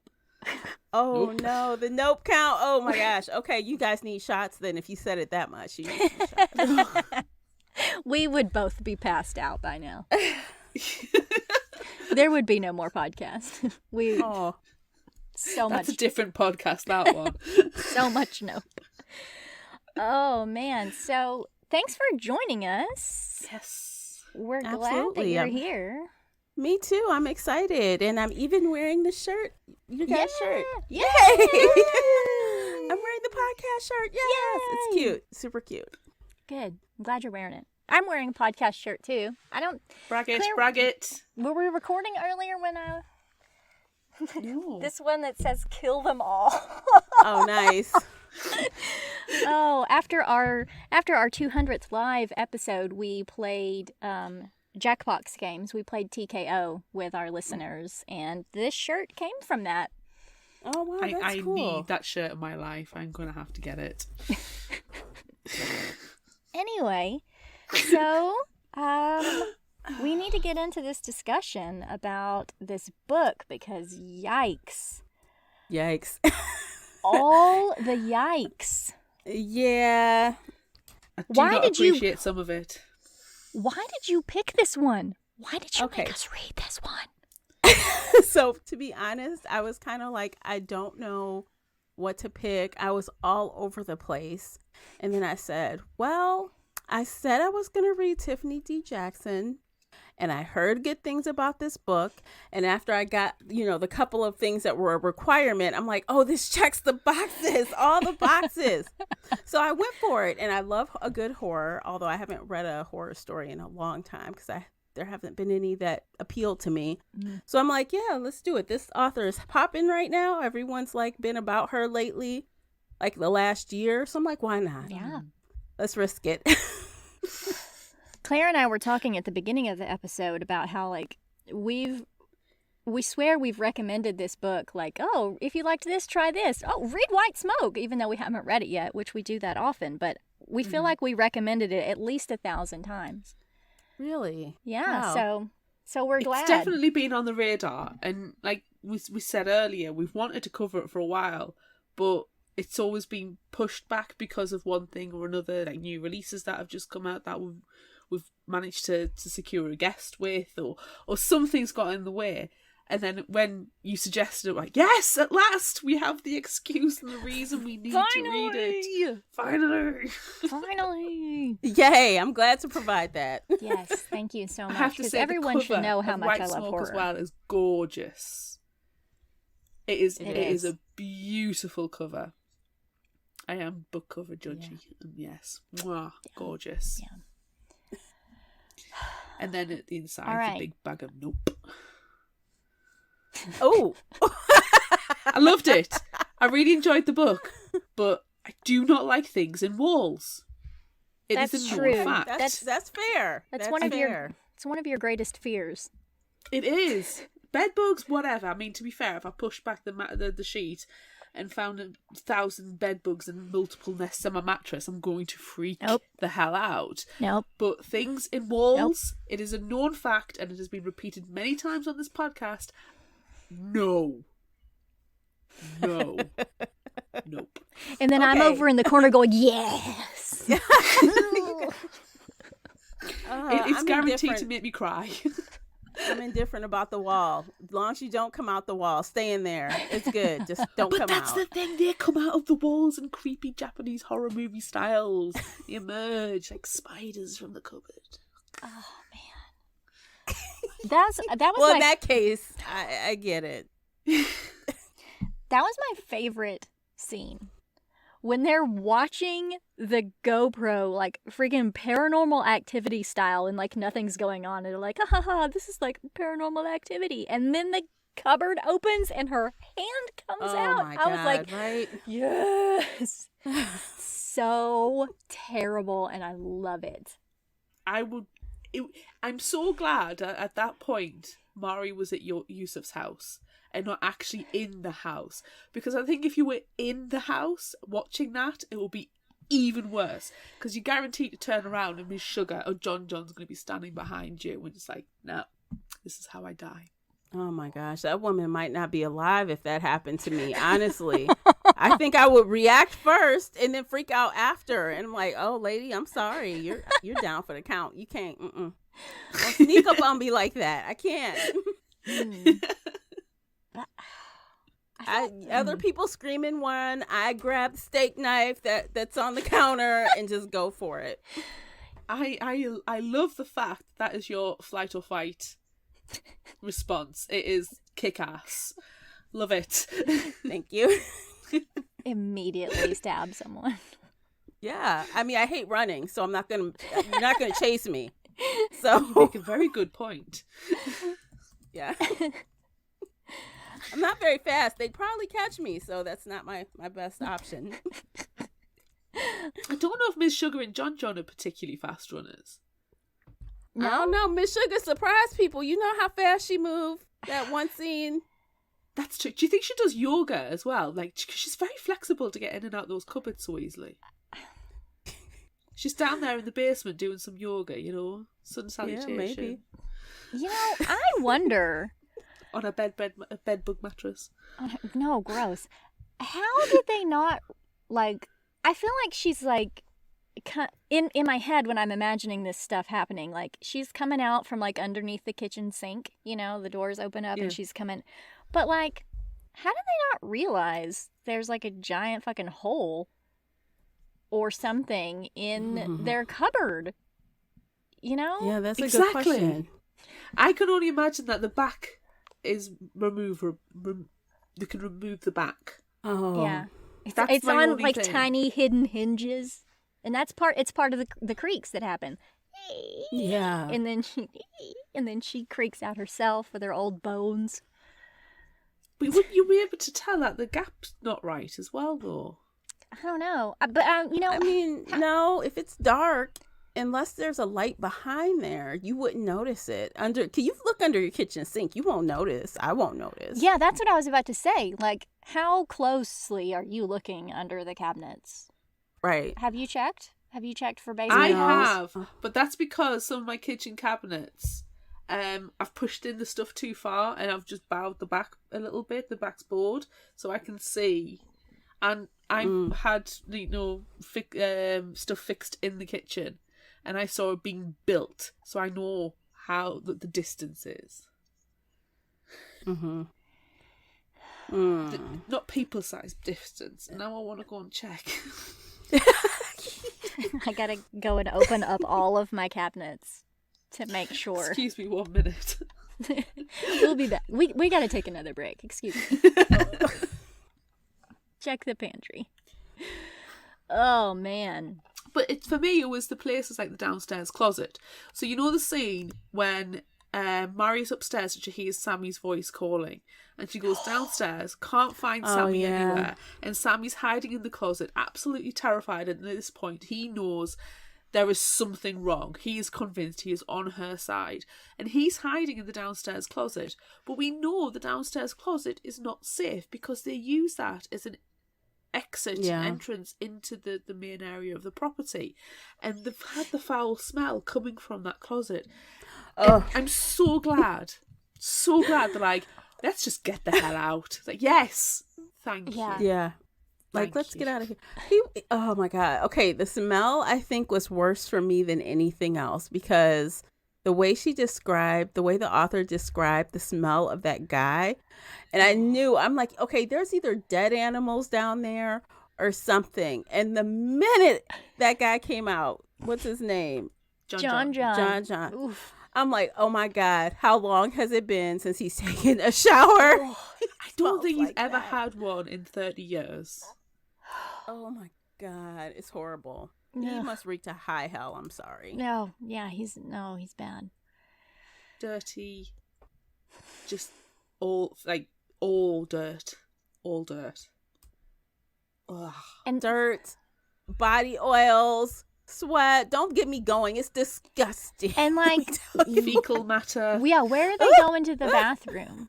Do they like sneak into an abandoned house and like use a toilet there, or are they just shitting all over the place down in the basements and the tunnels? Though. It's probably in a bucket. The toilet, even if they go into a house, it's not going to be connected. It's not going to have running water. Yeah, but you could still poop in a toilet. But the poop's going to... After 30 years, the poop's going to come out. They're going to have bathtubs full of poop. So much poop. It's not good. It's but not. You know, they had access to more than one house from their tunnel, so maybe they used one house for pooping, and then another poop house. Right, that's the poop house, and then you come back, and then it's okay here. The farthest away house is the poop house. I don't know. How else would you separate? I couldn't have it in my living space. You can't. That's awful. You don't shit where you eat. Right. Exactly. Terrible. Oh, man. Okay, so, you know, Claire, you were talking about that scene with Sammy and his voice. That was my second favorite scene. Okay. After Miss Sugar crawling out of the, you know, under the sink cabinet, because that's where I put her in my head. Sammy's voice when Mari hears it, she's like, yeah, I'll be down in a second. And then she finally goes downstairs and she hears him. And she's like, oh, where are you, Sammy? And then he opens the closet and like yanks her inside. And he's like, that's not me. That's not me. And then you keep hearing it as it walks through the house. Like, that is creepy as fuck. Yeah. To me, those sounds are the worst thing. Like even when you watch a horror movie, the sounds gets me more than visually seeing it. So hearing that, I'd be freaked out. It's the psychology behind it, isn't it? Like, it's if you see the monster, it takes away some of the scariness. I mean, yes, okay, you know, if Vecna was suddenly to come in front of you, you would freak out because shit, it's Vecna. But to have the creeping and the creaking and the crawling and things being moved and having that horrible smell that you can't identify, that's creepier. That's what plays on the mind, because that's what's the paranoia. And I think that's what's done really well, especially with Mari. You know, having that she though she is not actively taking drugs, she is still classed like as an addict. And part of, you know, the whole thing is, you know, being paranoid and having that dependency on the drugs. It plays so well into that, and to her disadvantage that nobody believes her, and that's horrible. Yeah. Well, I mean, honestly, I don't know how far we want to get into the addict stuff and the marijuana, but that whole thing, and I had to keep remembering she's an addict. And yes, when you're an addict, you're not supposed to have anything, including weed. But I kind of was like, okay, I'm kind of tired of hearing about how bad weed is. I just felt like there was this commentary on the background about weed being awful. In addition to, you know, of course, them using weed to trap and imprison a bunch of people. Yeah. But I'm like, come on now. Are we really? Can you pick something a little harder than weed? I don't know. I just felt like, I don't know. You know what I'm saying? Yeah. Please see any conversation we've had with PC Cast, especially the last interview, when she talked extensively on the positive attributes to marijuana. I mean, I'm judgment free in that area. I feel like do what you want to do. It's legal, and where I live, it's legal in a lot of states. So I just felt like, for example, the one reaction, I understand because his family was taken because of the weed. But at that time, we didn't know that. And his gut reaction to her when he saw her, you know, smoke the weed was like, he was like, you doing that? I'm like, okay, I can't. I can't with that. I don't know. Just something about it just pushed me the wrong way a little bit. Yeah. I get that. I mean, I'm in the UK and it is illegal in the UK. It is not a recreational or a medicinal drug that's given out at all. You know, it's the unwritten rule that if you want to go and get high, you go to Amsterdam. But people do it. I can walk down the city centre And I did the other week, and there was a very distinctive smell that I heard on the way to the cinema. I felt I smelled on the way to the cinema. And you know it happens, but you shrug it off because you think, well, it's like, if you're going to do something that's illegal in the UK and it's going to be drug related, it's probably the best one you can do. You know, I've seen other people take harder substances and it freaks the crap out of me. Mm-hmm. And it's not cool. But yeah, I don't know, I just felt like the reaction, like you say, with Yusuf was extreme. Yeah, it was hard. I'm like, wow. Like, she was sitting there snorting crack or something. I mean, that was his reaction. And I'm like, oh. I mean, she wasn't cutting lines. No. So I don't know, but I get it, right? That was the plot device that she wanted to use to imprison all the people, but I just wish it were something else. Yeah. I thought the weed, I thought it was too much. Like, she's so obsessed with weed and she's so obsessed with bed bugs. Like, she needs to see a therapist because she is clearly suffering from some sort of obsessive compulsive disorder here. Yeah. And nobody does anything about it. But she was. It mentioned at the beginning when they're travelling in the car that she's been seeing a therapist, but obviously they've got nothing set up now that they've moved into Cedarville. They've got no therapist set. But I feel I feel like the therapy that she's getting for that is like she's in like rehab because of her drug addiction, which also really bothered me because there's this whole setup and you think, oh, she's hurt her leg in track and she's taking Percocet. So you think, oh, she got addicted to Percocet and that's what she OD'd on. But no, she OD'd on fucking weed laced with fentanyl. Like, is that even a thing that happens? Come on. You had Percocet right there. Yeah. I don't know why you would take... Well, I think... Didn't she say something about being given a medicine? Like, she was on a script, but it made her feel bad, so that's why she went to the weed instead of the Percocet. Yeah. Yeah, you're right. She was kind of trying to self-medicate with weed. And when she took the weed from her boyfriend, who she trusted, and it was a surprise laced with something. And that guy, he's just running track in high school. He's trash. Not even in trouble at all. I found it difficult, and I don't know.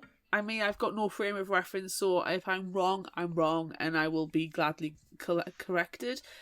But I got annoyed by Mari constantly complaining about people not trusting her, like her mom not giving her money to get some lunch money at school, like get her some food at school, and like the implications that her mum Raquel was, looking, she knew about the pee cups in the bedside drawer, and she had to pee into it a couple of times.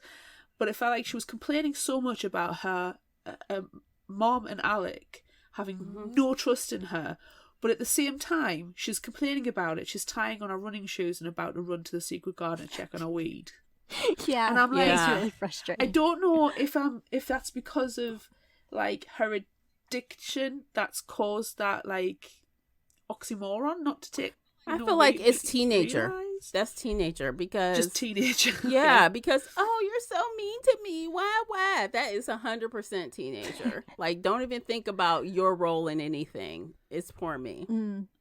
She is a very selfish person. That's pointed out by Yusuf and Tamara as well. And I am so glad. One of my favourite things was the fact that her friends turned around and said, "You're a selfish bitch. You need to sort yourself out and stop being so cruel to Piper." But dude, Piper was the worst. Toward the end, I was like, okay, so before it was revealed there were real people and it was just ghosts, I'm like, admit you did it, you little brat, and just admit that you did it, or admit that you don't remember doing it. Because at first I was buying into the maybe she's possessed or maybe she's got control of her. At first I was buying it. So I was actually physically getting irate. I'm like, Piper, admit what you did. Admit what you did. You just want to grab her by her hair and drag her into the kitchen. Yes. And you're like, why are you doing this? Yes. I was like, oh, she didn't do it. Ugh. She was still an accomplice, though. She was.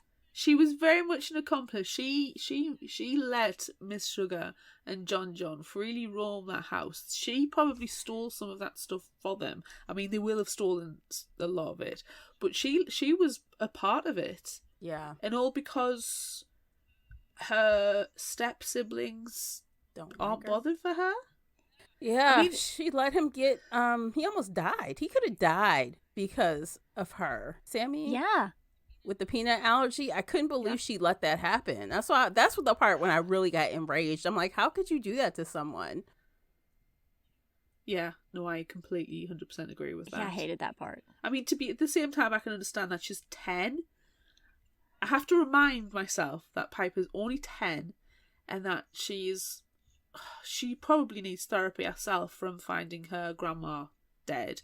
And the grandma she had a massively close relationship with. So when Miss Sugar comes along and is going to basically take that, be that role for her, be that person for her, which she desperately is, I can understand and appreciate. And the fact that Sammy and Mari just aren't bothered by her, but also the fact that her father and Raquel's relationship is very fast. You know, they've only just had their 1-year anniversary and they seem to move in together very quickly. That it's a lot of change, it's a lot of upheaval, and she's by herself. Mari and Sammy have each other, and she's by herself, and she's the youngest. And I can kind of understand that she's. There's no excuse in her part in pretty much trying to kill Sammy. There's no excuse in that. There's no excuse in not telling your parents that there are people living in the basement. You know, she's still culpable, but I can sympathise, and this is what I said in the summary, I can sympathise why she's doing it, but sympathy does not mean that I'm not holding her guilty. Mm-hmm. She's a shitty little 10-year-old that needs to have her hair pulled. I agree. She needs to be pushed out of a goddamn helicopter. She needs to be. I mean, she's pretty bad. I mean, from day one, she knew Miss Sugar was a real person, and she could have told, even if she didn't know about, you know, John at that time. She could have told, but she didn't. Especially when Sammy and Mari are like, "The house is haunted! Holy fuck, the house is haunted!" She could be like, "Yeah, there's a lady in the basement." Yeah, no. Instead, she's smirking. You know, the author keeps saying, like, she has this look on her face, like, you know, like that I know something you don't know kind of look, or, you know, ugh. I'm like, little girl, you look guilty. You look guilty. Ugh. So, yeah, she's a mess. But what if Piper had gone? Alec and her dad and Raquel wouldn't have believed her. Because they don't believe anybody. No. You cannot tell me that Piper wouldn't have said, "Daddy, there's someone in the basement."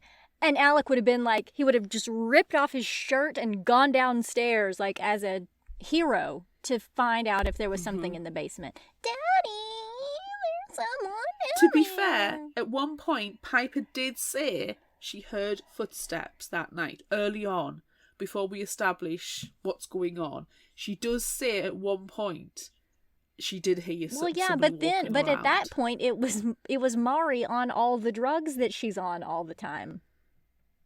That's what Alec thought anyway. And then they dismissed it as an imaginary friend. Yeah.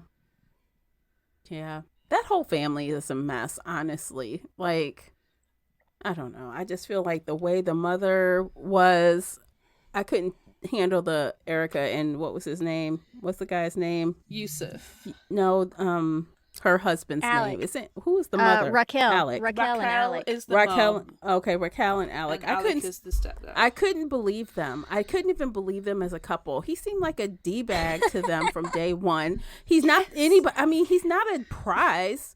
He sounds awful. Like, even when he brings the mom the flowers or whatever he brought her, I'm like, this is lame. Who believes this relationship? And then you let this guy talk to your daughter any kind of way. And anytime Piper whines, he is right there coddling her. What kind of mess is that? How about you take care of your child? I'll take care of my child. And let's not mix them together. Oh, yeah, when there's like, oh, let's go find out which your room. Let's go to the groceries and get your groceries. Let's do this for you. And Mari's like, he just doesn't even bother anymore. He doesn't even try. You know, it's still early in the relationship. You should still be the adult and try. Try, yes. Well, there was the one time when Mari was dragging Piper through the house by her hair that deserved she it. But and Alec, like, is almost like, if you don't let go of her, I'm gonna. And Raquel's like, you're gonna what? Right. You're not gonna put your She did hands on stand my up. child. So that was at least good. She at least stood up for somebody for half a second. Yeah. Yeah.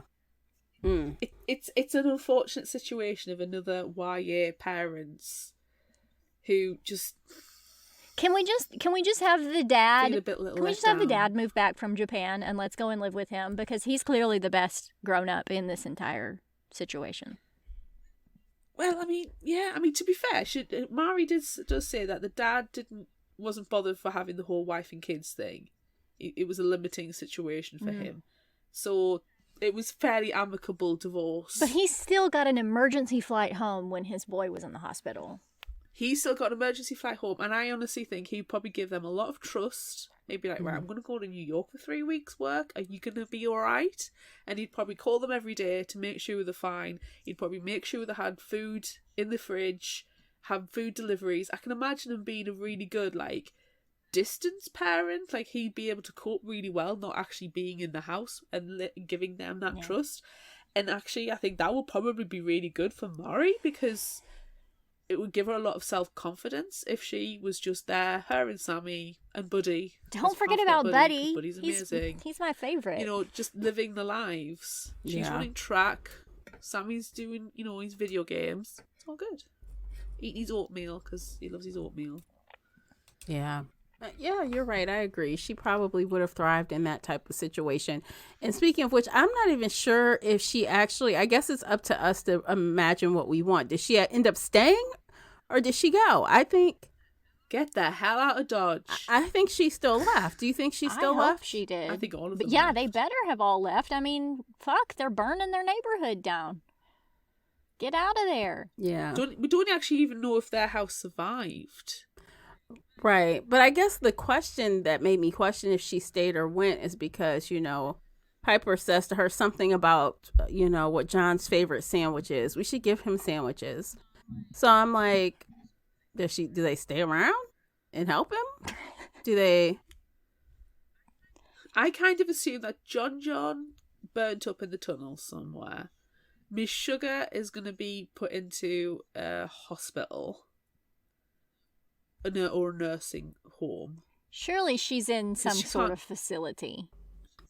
She's in some sort of facility.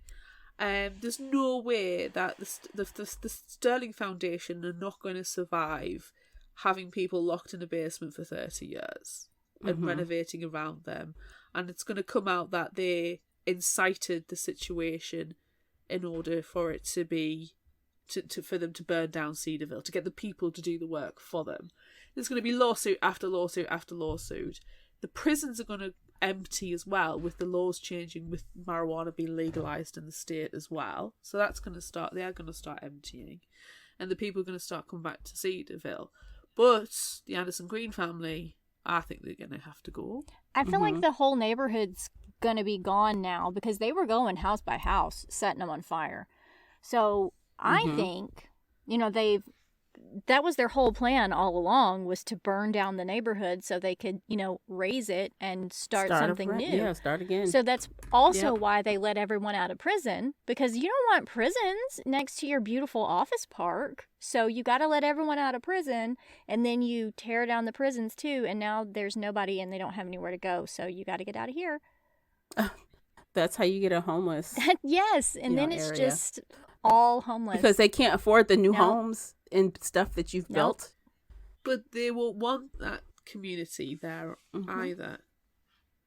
Because But see now now we know that the Sterling Foundation is responsible for all this, and people are suing them all over the place. So I feel like they're going to have to give away all of their money, and these people are going to build new houses, and they're going to be happy living somewhere far away. Oh, I love that happily ever after you create it. I'm honestly surprised it came out of my mouth. Except one house is haunted by a hag who paralyzes you when you sleep and then steals your skin.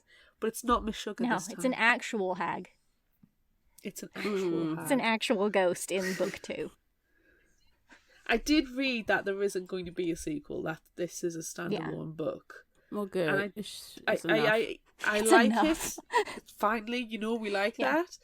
But I do think we do have a lot of questions still. But I like an open-ended book. Oh, yeah. Yeah. I'm fine with it. Yeah. No epilogue for you? No 1 year later? I don't need that. This is what everything looks like? No, okay. I think it was established pretty well that Mari at least is not going to let the Sterling Foundation get away with it. Especially the fact that they stimulated Miss Sugar and John in trying to get rid of the family, and Miss Sugar is the one responsible, or John's the one responsible for nearly killing Sammy. You do not go for her people. You do not go after her family. I think she'll be a rabid Wolverine with the Sterling Foundation with that. Because Sammy's the one person she's utterly protective of. Yeah, you gotta save Sammy at all costs. And Buddy. They're my favorites. Oh, I felt bad for Buddy. At one point, I'm like, did something happen to the dog? I'm like, please let the dog make it to the end of the book. That would be great. I would have raged if anything had happened with Buddy, because it would have felt like too much like a shoehorn plot device if something had happened to Buddy. Yeah, especially when she was getting all of those texts and the alarms were going off. Not texts. The alarms kept going off, which was also a fantastic scene where her phone just keeps going off. And then one of the alarms is, where's Buddy? Like, no, you do not hurt that precious dog. But no, he's fine. Yeah, don't mess with my dog. But he's fine. Yeah, he's good. They're just messing with her. I like the bits where she's on the phone with Tamara, FaceTime with her, and you see the door closing behind you, and she's trying to reason the fact that apparently the doors in this house do that. That's not what doors do. Well, then there's a figure that just passes by, or the 20 plus missed calls, and she's like, I took a picture, and you can't make out this long haired figure, and it's like, is that Piper? Is it who is that? No, I don't like that. Didn't like those. I like them. That's what. But it's a no. It's the stuff you can put in the nope bucket as well. Oh, I liked all of the paranormal stuff before it was revealed. Okay, it's not so paranormal, but I liked all of that stuff. I'm like, bring it on, bring me haunt. I wanted it to be like the Haunting of Hill House almost, but it didn't get that hot. It didn't get that hot, but yeah. I wanted it. Bring it. I'm like, try to scare me. Unfortunately, I wasn't scared at all. But there's things in the walls. Now,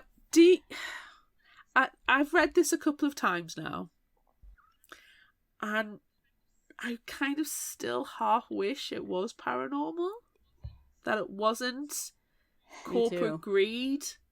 And I mean, don't get us wrong, I do kind of appreciate the fact there's people living in the basement. How they've lived in the basement for 30 years, do not understand that one. But okay, I'll go with it.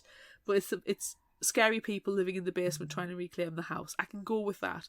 But at the same time, I love a good haunting. I love anything ghosty.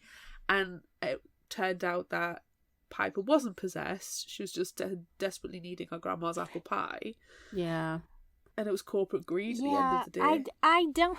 But doesn't she write with that social commentary and all her books in the background? Yeah. It's kind of there. So she had to work it in some way. It wouldn't be a Tiffany D. Jackson book if there wasn't, some sort of gentrification or something happening in the background, which Yeah, is Well, which it's is real. Let me real. tell you, you guys, I don't know if you know. One of the things I really loved about this book, believe it or not, were the references to Detroit and like some of the things I felt like were around the city, because I'm in Southeast Michigan, so the Metro Detroit area, and a lot of my family is in Detroit, and I've seen the degradation of Detroit over the years. But the downtown area is thriving. It used to be all Black people. It's okay down here. Oh, we got the riverfront looking fabulous. All these new fancy dancy restaurants, and a bunch of white people with $1 million high-rise apartments, or lofts. So gentrification. It's happening. Like, it's like a wave. It's very interesting to see it up close and personal. Like, wow, when you go downtown Detroit now, it's like, this is a different world down here. And then you go past a certain point, you're like, oh, this is still Detroit. The downtown area is popping, and there's certain areas, not all of Detroit, certain areas, you're like, oh, you're in a city, like any other city, with But I liked the conies, the chili cheese fries. That's a thing in Michigan. Don't come here and not eat chili cheese fries and a coney dog. You can't be a vegetarian. You have to eat the conies. I guess you could eat the fake version, but it's not going to be right. It's not right. Can you please explain what a coney is to me? Okay, so the a British coney person who doesn't know what one is. Okay, so it's basically the good places have kosher beef hot dogs in a either grilled or soft bun, depending on the place. And then you put on their chili, onions, and mustard. So good. It's good. And then one place out here, they grill the bread. So it's so amazing. It's amazing. I really loved when Erica was complaining, like, why are you not eating hot dogs? And she's got like 6 hot dogs and chili dogs and 100 hamburgers. And she's like, why are you not eating any of this? You're eating those sad desert French fries that don't have anything on them. I know. Who does that? She could have at least gotten like Wrong people. cheese or something on her fries. Wrong Come people. on. I'm sorry. Sorry, Annie. We realise you're a vegetarian, but in this instance, it sounds like you're wrong. Right? Yeah, that's wrong. That's for listener Annie. Wrong. You gotta, I guess there's vegetarian options, but if you're a meat eater, you have to do that when you come to Metro Detroit. And area. now probably they have like Impossible meat chili. So They do everywhere, but it's not the same. It's imposter. It's not Imposter impossible, chili. it's imposter. Man, now I want to eat a chili dog. This is 10 to 1 in the morning. I shouldn't be craving chili cheese fries and hot dogs. So good. So good. Damn. I'll take a picture of some next time I get it and send it to you guys. Yes, please. You need to do that. This is why Yusuf was correct and said that you should be, rebuilding the legacy and not just knocking it down. Some changes are not always good. Don't tear down the library, guys. No. Come on. The library. I'm offended. I How know. dare What is you? wrong with you? And the library's out there with their little cute garden club trying to make everything pretty. Like, you let them stay. Yeah, they're trying. I imagine it's the library like yours where that just loans everything out. I did get my feathers ruffled about that. Like, no, you can't use our tools unless you're a part of the club. Like, nope, not at my library. Come and borrow my hoe.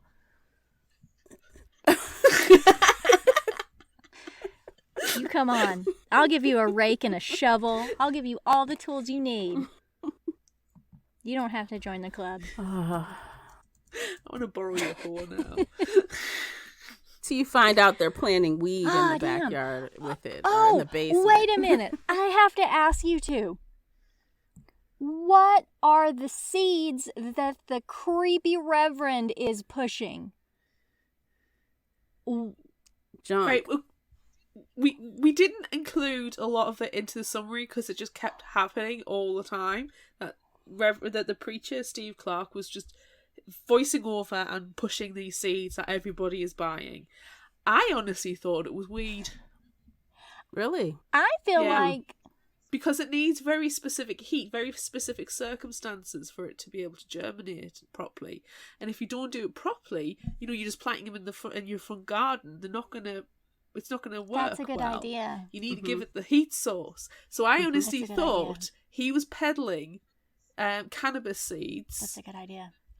So then people were planting them, and if they did manage Then to they grow got them, arrested. well, guess where you're going? The clink. Oh my gosh. That was my theory. Wow. Especially because his entire family are embroiled in the Sterling Yep, Foundation. and then That was my thought. That's a Yeah, long game. and- That's a long Oh, yeah. game. well, Well, I'm sorry, you've kept people in the basement That's for right. 30 years. You are in Yes. the long game. Yeah. I was gonna say it's either that, because then it turns out at the end that it's legal now, so they're going to change the laws, and so it's going to be legal, and then they're going to let everyone out of prison so they can raise the town. But I feel like if it wasn't that, then it was something that wasn't a plant at all that was destroying all of the property, so nothing would ever grow there again, and then they'd have to burn the houses down and build something new because nothing will ever grow there. They're like salting the soil or something. See, I kind of just thought it was metaphorical. Like, how people sell stuff that's really junk. It doesn't really do anything. And it's like, sow your seeds, blah, blah, blah. I think and then because people would suddenly get rich or do all these things, sometimes if they could get them to grow. But it's psychological. It's a game. That's what I thought. And I'm like, maybe the author was trying to use that to speak to the town, sow your seeds and maybe something good can happen kind of thing. That's why everyone was watching it. I don't know. I like that we had 3 separate. Pop tried to grow them, but he couldn't though. Yeah. Mm. Wow. Pop tried to, and he's a gardener and he couldn't grow He them. couldn't do it. Yeah. That's why I'm like, they can't be viable or something. Maybe they're overbaked. I don't know. Something. I don't know. I want going along the lines of the seeds, but obviously slightly different. Why didn't Miss Sugar destroy the secret garden?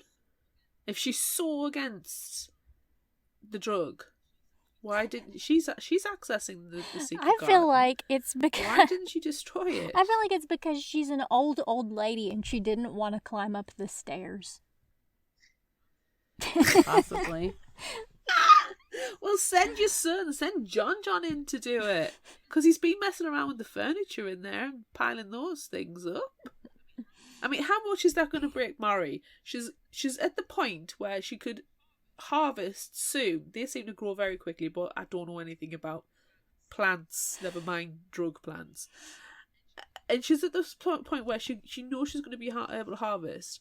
You would be like, you've got that little glimmer of hope. Not anymore. Yeah. Break her. I Felt don't like a know. missed opportunity. I don't know. It just made no sense to me. I don't know. Why didn't she? It makes sense that she would just destroy it since she hated it so much. Yeah, I don't get it. It doesn't really. Plot hole. Yeah.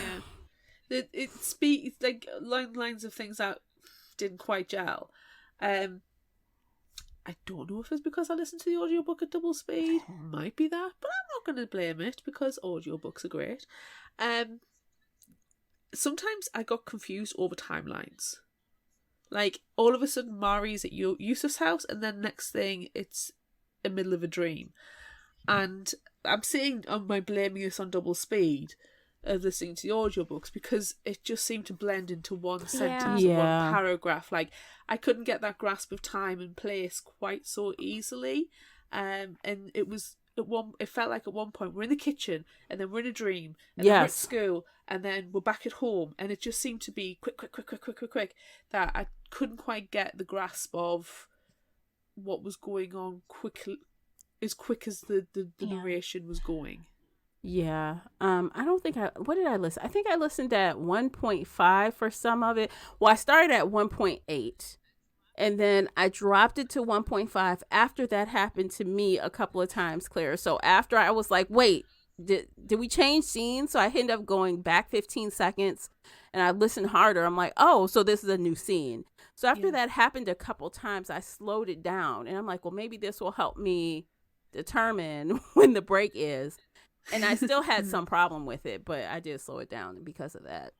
I had to backtrack. Like, I listened to it the first time a few weeks ago, and then when I wrote the summary for it, I was backtracking a lot because that kept happening, and I was like, "Where am I? What is it? Is the meanwhile or later or next day?" And it was a little difficult to kind of get that concept of time. So I'm glad that you said that, and it wasn't just me. I feel like, this book, it was pretty long, but there were only like 20 something chapters. I feel like there probably should have been more chapters. Instead of doing a break in the middle, like, actually have a chapter break, because if you did that, well, then it's fine that you wake up in the middle of, a dream, or you're in school all of a sudden, or whatever. But yeah, I agree. A simple chapter break, because then the narrator would say chapter 8, and then we're in the middle of something else, and that's totally fine. Yeah,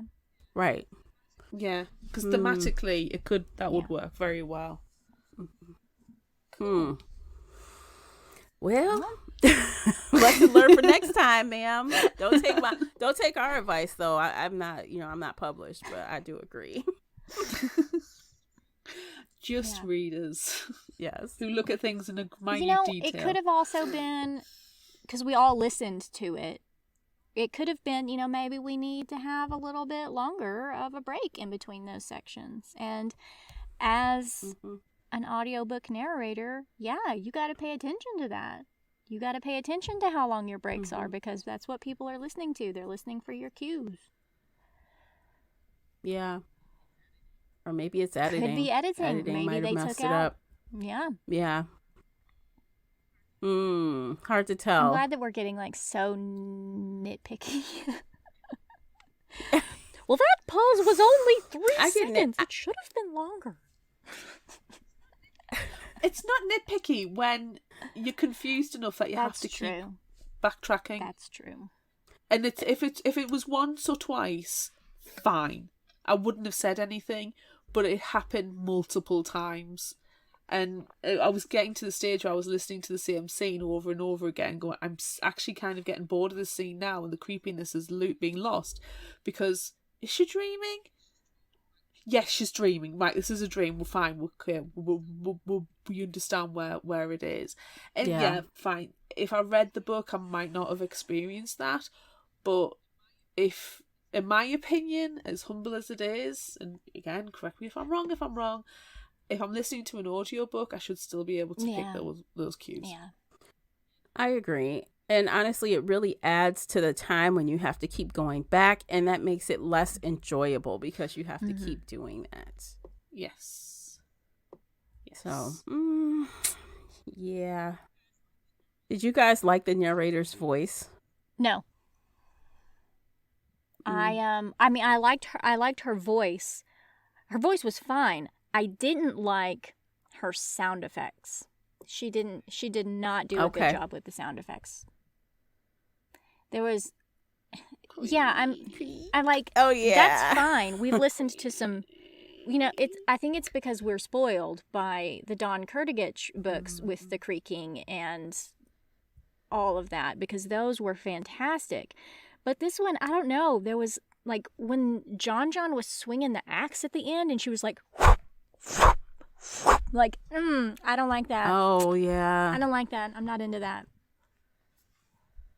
Why couldn't they just, and I know there's a line between, like, the audio where it has, like, genuine sound effects instead of the narrator saying the sound effects. Would it kill them to throw in some sound effects? I mean, it might have made it more scary instead of the narrator doing it. No, I think you're both right. We're spoiled because of some really top-notch Elise Green directed audiobooks.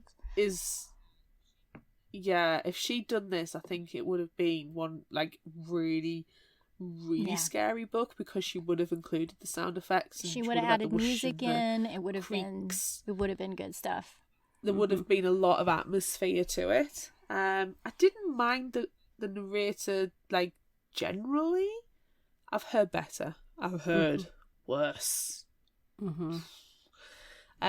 She was fine, you know. Yeah. But yeah, there were, like, those elements that you both mentioned definitely could have used a little bit of and the breaks. But that might And not the be the breaks. narrator's fault. Those cues. No.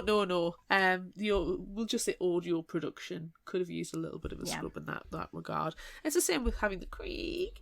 You know, as a narrator, you're going to say a creak, but they could have edited it out and put in the sound effects. Yes. You know, Or they could have manipulated the narrator going creak. They could have made it like, they could have stretched it out. They could have slowed it down. They could have added like reverb. They could have done so many things to make it just a little bit scarier. Yeah, definitely. Yeah. It needed it. It needed to be kicked up a notch because I was not scared at all, not even a little bit, and I wanted to be. Yeah, I wanted to be. It has a good potential. I think it would be a fantastic movie.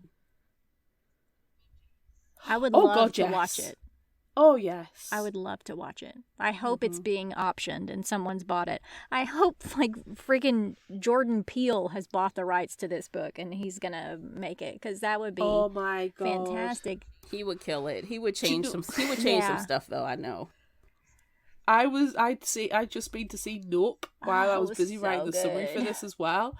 So I am totally over that, because that movie is phenomenal. That guy is, you know, yes, mwah, chef's kiss, yes. And all the time they kept I can't remember the character's names. OJ. And he was going, nope. I was like, yes, Nope. sensible man. Give that man a gold star. Yep. And I was like, this is what the book is I'm reading at the moment. Look away. Nope. Which is, you know when Mary wakes up and she sees John at the end of the bed, and she's like, it's a demon at the end of my bed, muttering, holding her sheet, and she just kind of gets out of bed and she walks away and doesn't make eye contact, and she's like, nope. Actually, That's I was the saying vibe. that during that trailer, by the way. We're watching the trailer and I'm like, oh, nope. Nope. No. I found myself saying, I said nope like 10 seconds before he did in the movie, and I was like, oh my God, it actually happened. It was the first time that he said it. I was like, oh wow, it's real. But I did it like not on purpose. Like, it was just me actually reacting to that movie going, nope, Which is why it's perfect. I love it when the title gets into the narrative somehow. Yeah. Perfect. Yeah. Okay. Have we established our favorite characters, by the way? I think we said Sammy and that's Buddy. who I said. Anybody else? Yeah, I like Sammy the best. Yeah. He's so cute. And he defends his sister. And he's smart. He's a good kid. Yeah. Yeah. Definitely. And of course, you can't be mad at the dog. So yes, throw Buddy in there too. And, you know, they're both the heroes of the story, let's face it, because Buddy bites off John's fingers. He's always growling whenever they're sneaking by. Like, Buddy's a hero. Mm-hmm. Yeah, Sammy with his GoPros. Okay, sorry. Yeah, but Sammy with his GoPros, and his third hidden one was perfect. Without that, they just seem like they're crazy again. Yeah. It's just Mari on all the drugs. Yeah. Poor Mari. Yeah, every time she pees in the cup, it's negative. When does she get any trust off her mum? Her mum should be starting to trying to give her some trust. Because it's not as if she's, you know, being given an inch and taking a mile. Yeah. Secret garden and the fact that she smokes some weed at a party to the side. Right. Drug use aside, she's not using drugs anymore. Single instance. But to be fair to her, coffee isn't a drug. Oh, come on. It's a legal drug. And she drinks a lot of coffee at 2 o'clock in the morning. Even I don't do that. If your house was haunted, you would. She needs the stimulant. Let me stay awake. See, That's what do it you know is. what? Coffee has the opposite effect on me. I'll fall asleep with holding a cup of coffee. So maybe I should start You partaking at should. 2 o'clock in the morning. So, random question for you guys. Did you guys recognize the song that Yusuf was playing when... Oh, never. I don't know music. Oh my gosh. So that song, I'm about to date myself, but that song was popular in the 90s. And I remember because the song, as soon as he said the song and he said it was Crucial Conflict, I started singing the song in my head. I'm like, hey, that's what it goes. And it's like, you should pull it up on Spotify or someplace.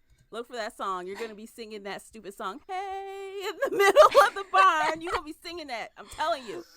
And I'm like, what is he listening to this old 90s track? I don't understand. You're too young to even know what that song is. And by the way, hate is about weed. So you hate weed, but you up here playing a song, loving a song, talking about weed. But, you know, it's his dad's records. And his dad is, you know, was probably really thriving in the early 90s.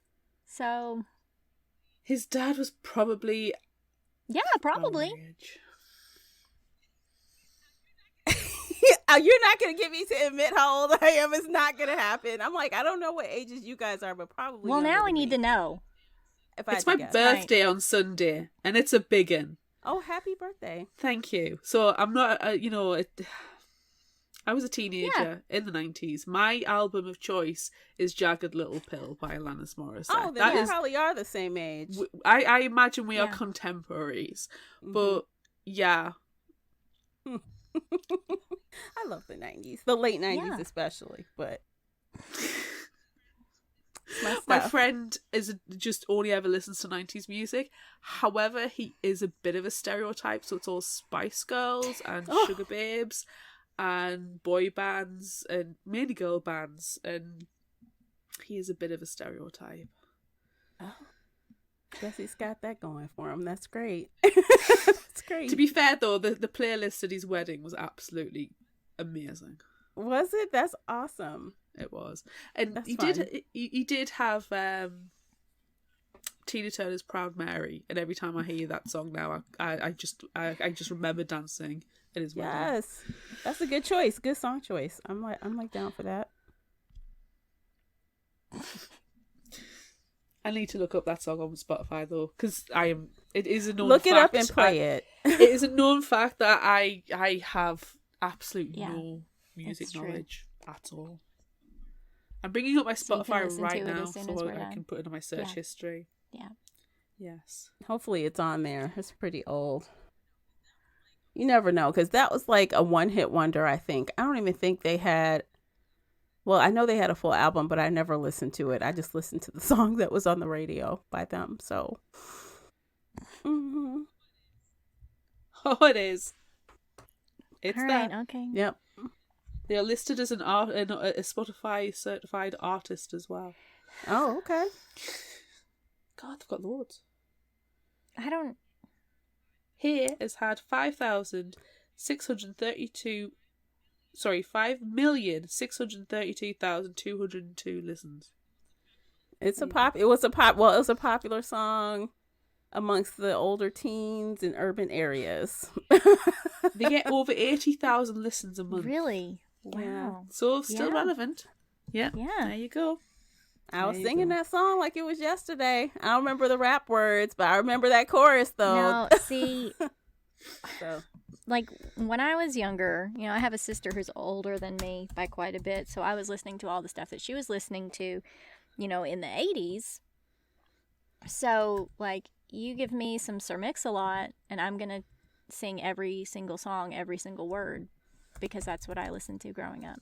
So, when I was in cool. what grade? Like 9th grade, I decided that I wanted to be the first professional, successful white female rapper. It did not happen. Yet you have had a rap-off with author extraordinaire Jackson Ford. Wait, literally of a song? Like rapping a song? Or... It's on an episode. It was Outcast. We wrapped Bombs Over Baghdad together. Oh, wow. It was good stuff. Okay. It was good stuff. That's fun. Okay. It's one of my favorite things That's that ever cool. happened on the podcast, whilst also being very, very embarrassing. It's hugely relevant to It is. literature. It is. Hey, that was part of his book, okay? It was, and it was the challenge laid down after. That was the second time we talked, and it was the challenge laid down. No, after I thought the that first happened. time. No, that happened the first time. That happened in the first episode. Yeah. Did it? I thought you No. started Outcast and then decided to do Bombs Over Nope, Baghdad. that happened in the first episode, like the first 20 minutes of our conversation, because I asked him, like, what's your Damn. favorite Outcast song? Because you mention it in the book so many times, and then it was Bombs Over Baghdad, and then we both just went into it. Wow. And I sat You were there like, "What completely is confused, this? thinking about letters. I don't know these words. I don't know this. And I'm like, nope. First professional successful white female rapper. I win. Can we play Would You Rather now, please? This is Yes, Sure. please. it's too much. Would you rather? We asked on social media, would you rather live in a house you think is infested with bed bugs or a house that you think is haunted? Facebook and Instagram, 100% haunted. Twitter, 93% haunted. And TikTok, 80% haunted. Now, nobody who voted for bed bugs left a comment. They're ashamed. Because I don't They're think you can ashamed of the justify bed their bugs. shame. Yes. As they let's should read be. it. Exactly.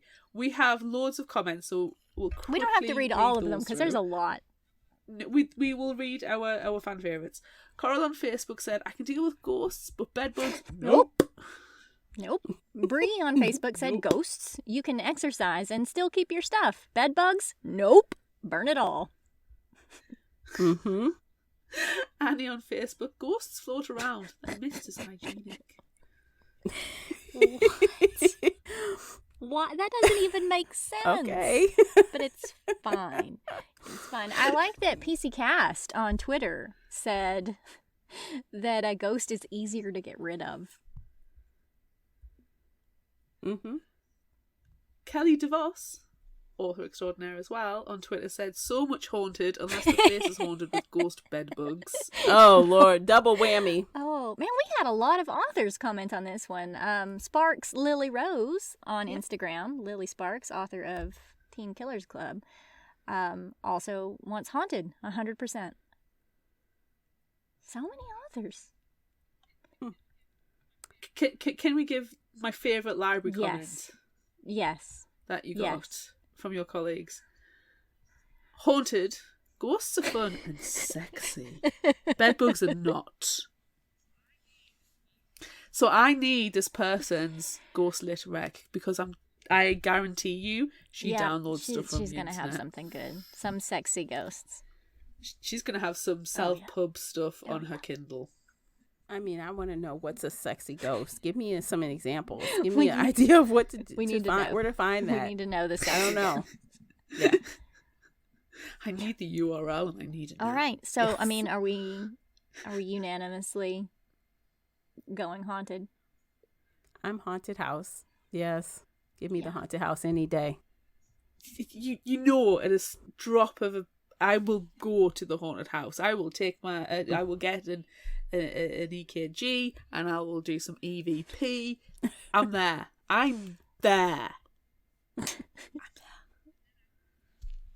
And then I will prove if it's haunted or if it's your little stepsister being a shit. And then we'll Yeah. push her down the stairs because I she will deserves present it. evidence. We'll push her down the stairs and whack her with the broom. Okay, I'll watch and thanks. won't tell. Cool. How about that? I won't tell Cool, anybody, thanks. and I'll just watch. If you can hold our courts, that would be. It's perfect. Thank you. All right. I could Next do that. question. Would you rather think there's a ghost in your bedroom, in your basement, or in your kitchen? I don't have a basement, so can I? Have No, a that's basement? cheating. You don't have a basement, so then you wouldn't have a ghost. Oh, I say kitchen. You like a kitchen? Why do you like a kitchen ghost? Yeah, because if I do cook, I'd have protection, and if I don't want to be in there, that's an excuse not to cook because the ghost is in there. I can't cook dinner tonight. There's a ghost in there. Yeah, there's a ghost in there. I wonder if You that will should work try it. tomorrow night when it's dinner time. You should try it. It's a ghost. We gotta go out. Sorry. Take out tonight. So We have to get delivery. There's a ghost in the kitchen. Mm-hmm. yes. I'm not having a ghost in the bedroom. Yeah. They're just pervy. They're watching you get changed, sleep. I have an ensuite. They're watching me pee because I don't close the door all the time. Well, they need to use your toilet because their toilet is full up. No. No. Ew. You're not going in my toilet. You're not using my shower. You no. You Just are not stay welcome. out. At least in the kitchen, I've got salt. I've seen Supernatural. I'll Yeah, throw that it's stuff true. all over the place. I've got 2 types of salt. Do you want the fine grind or the rock salt? I'll throw it all at you. Yes. Yeah. Liberally doing the Yes. the windmill. Yeah, I don't want to go. Yeah, But I don't still, want to. I don't you know, want a get ghost taken out. in my bedroom. That's like part of her like night terrors and sleep paralysis that she had. Really, I mean, I've had that happen, and it's not cool. So I don't want that to happen. And you know, the house that I'm building, it does have 3 levels, and the bottom level, I guess you can say, is the basement. So I don't want that to happen either. So I guess I'm also going with kitchen ghost. No. Yeah. Yeah, you've got to pick the place because your house is right. meant to be It haunted. is It's a murder murder house. There were murders that happened there in the previous home. So, no, Really? no, no. I'm that's like, just- what? That's I mean, exciting. it's- What? It is. No, that's it a is. myth we're perpetuating. I'm like, what? I No. missed something big. I'm like, There's what? a haunted. was a There's a haunted Garfield, Garfield on the property, and there and- were 2 houses. Sorry, everyone. There are 2 houses on the property, and the house in the front had like there was definitely murders that happened in that house, but that house doesn't exist anymore.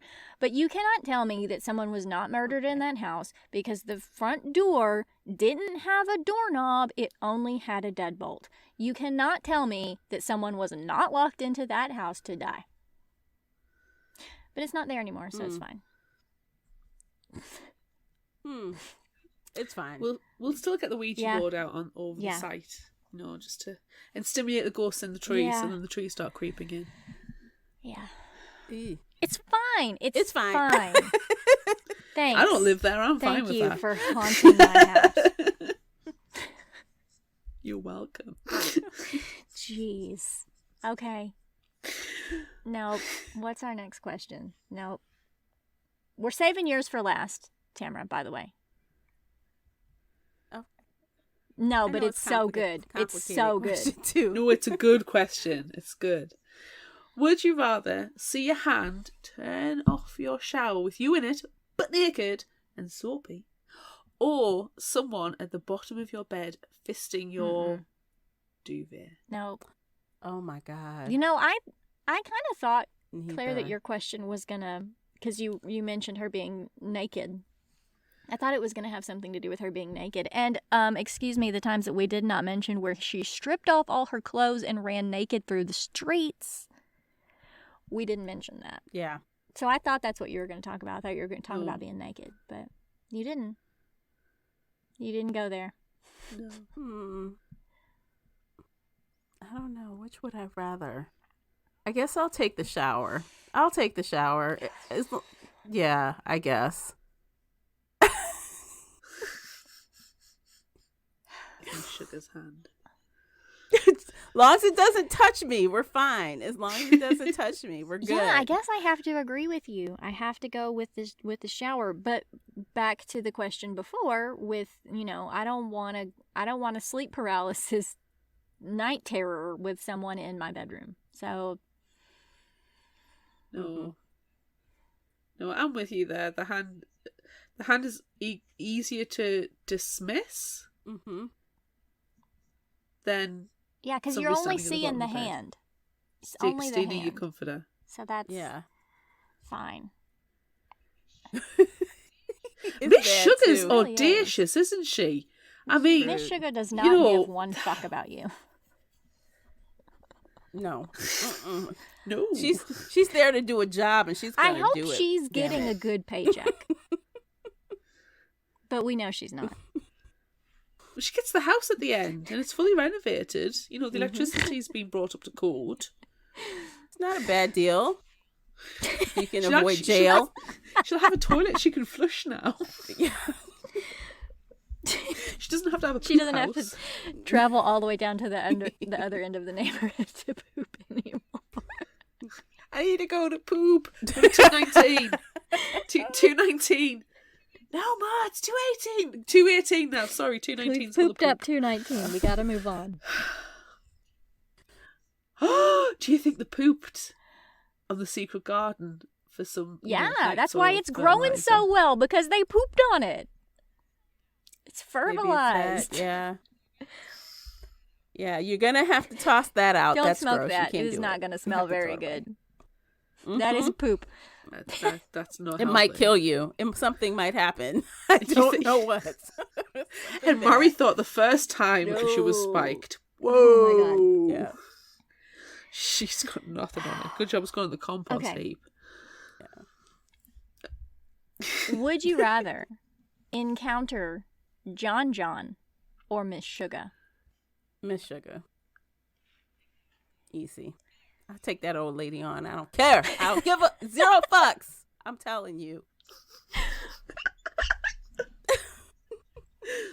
See, I would have said John because I think John's probably he does what his mom's telling him to do, and he just wants to poop in the toilet at flushes. He just wants to have a sandwich. He's just misunderstood, but I don't think I could have a conversation with him smelling like that. I think I would just like keel over or be like, I would take him outside the back. I would do not hose him. And I'd be like, so John, how's life? How's the basement? No, you give him a bath. Down. You let him use your shower and tell Miss Sugar not to turn it off. No, he's got to be hosed outside first. I'm sorry. Because who's cleaning that bath? He is going to be thick with crud. Yes. He's going to have his hair all shaved off because that's going to be because a massive he hasn't mess. washed his hair in 30 years. That's going to be bad. Never been cleaned. Exactly. That's got to go. He's going to be riddled with lice. Oh, God. Oh, it's making my head itch. Oh, my God. Pressure washer in the backyard. Then he can have a bath bomb. He can have some nice candles. He can have a glass of wine. Some chill music in the bath. Look, I just want to take care of him because he's just been doing what crazy Miss Sugar has been telling him to do for 30 years. And he realized when they almost killed Sammy, like, no, what we're doing is wrong. And he came, he is the hero. He has a conscience. With Sammy and with Buddy. So I want to let him have a luxurious bubble bath. But you need to get rid of the initial layer of crud.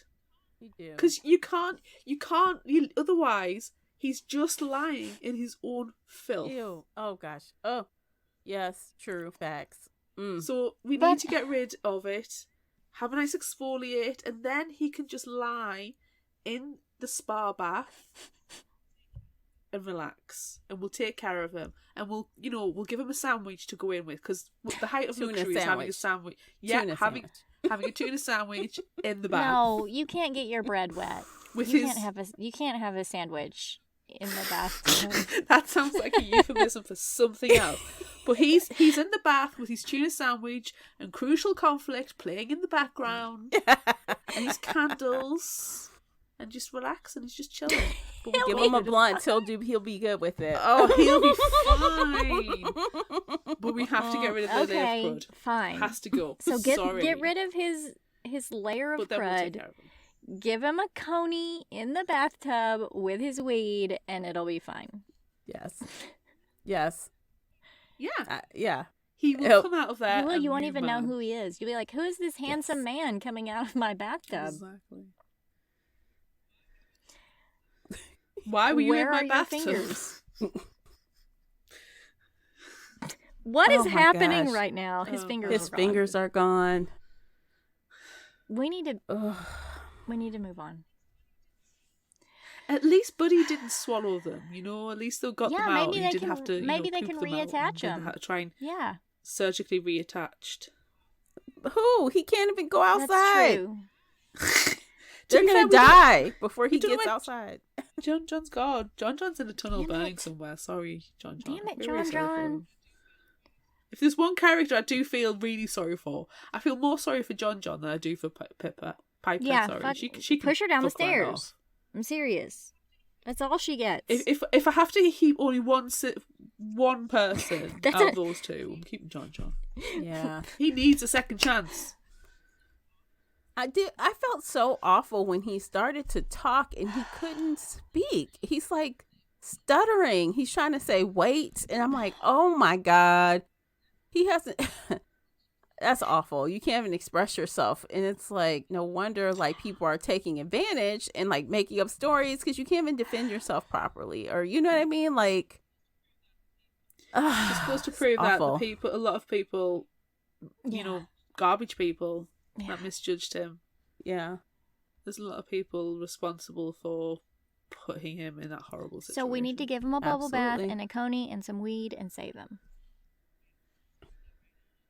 Yes. Maybe right out of Mari's garden. There we go. I mean, he pooped on it. He And pooped he's on fine it, with so because it's his poop. Exactly. He can have it then. It's his own stuff. It's just recycling. Okay. All right, Tamara, what's your question? All right. Would you rather live in a haunted house with gross smells and scary voices and loud bangs, or live in a haunted house with physical paranormal activity like opening of doors, moving of furniture, etc., and physically, visually seeing ghosts around the house? That's scary. Easy. I'm gonna paranormal investigate the heck out of the house. I want full apparitions. I want to see. I'll take it all. To be fair, I want to see it all because I want to get that perfect shot. That's gonna just like blow. Absolutely make it go completely wild. The paranormal world. That like everybody's like, shit, man, and watch it on repeat.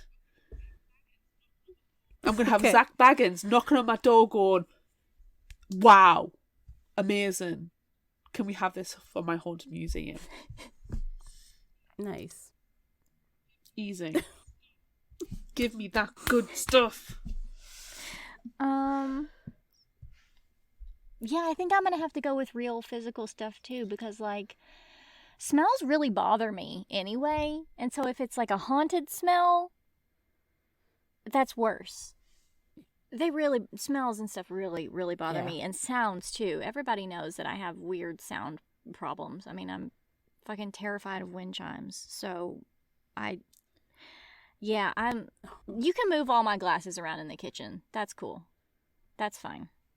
Yeah. Yeah, I'm kind of there too, the same answer, because sounds like banging doors, like banging noises, and I'd be awake all the time. But if I knew what to expect, I see this particular ghost all the time, you can start ignoring it. It doesn't matter. It's not doing anything to you. It might move your chair or something, but it's not going to physically touch you, so I can get over that. I can move on, but It depends on what kind of haunting it is as well. Because if it's an intelligent ghost that you can actually have a conversation with, you can be like, "Dude, what the hell? Stop it. This is my dance space, that's your dance space."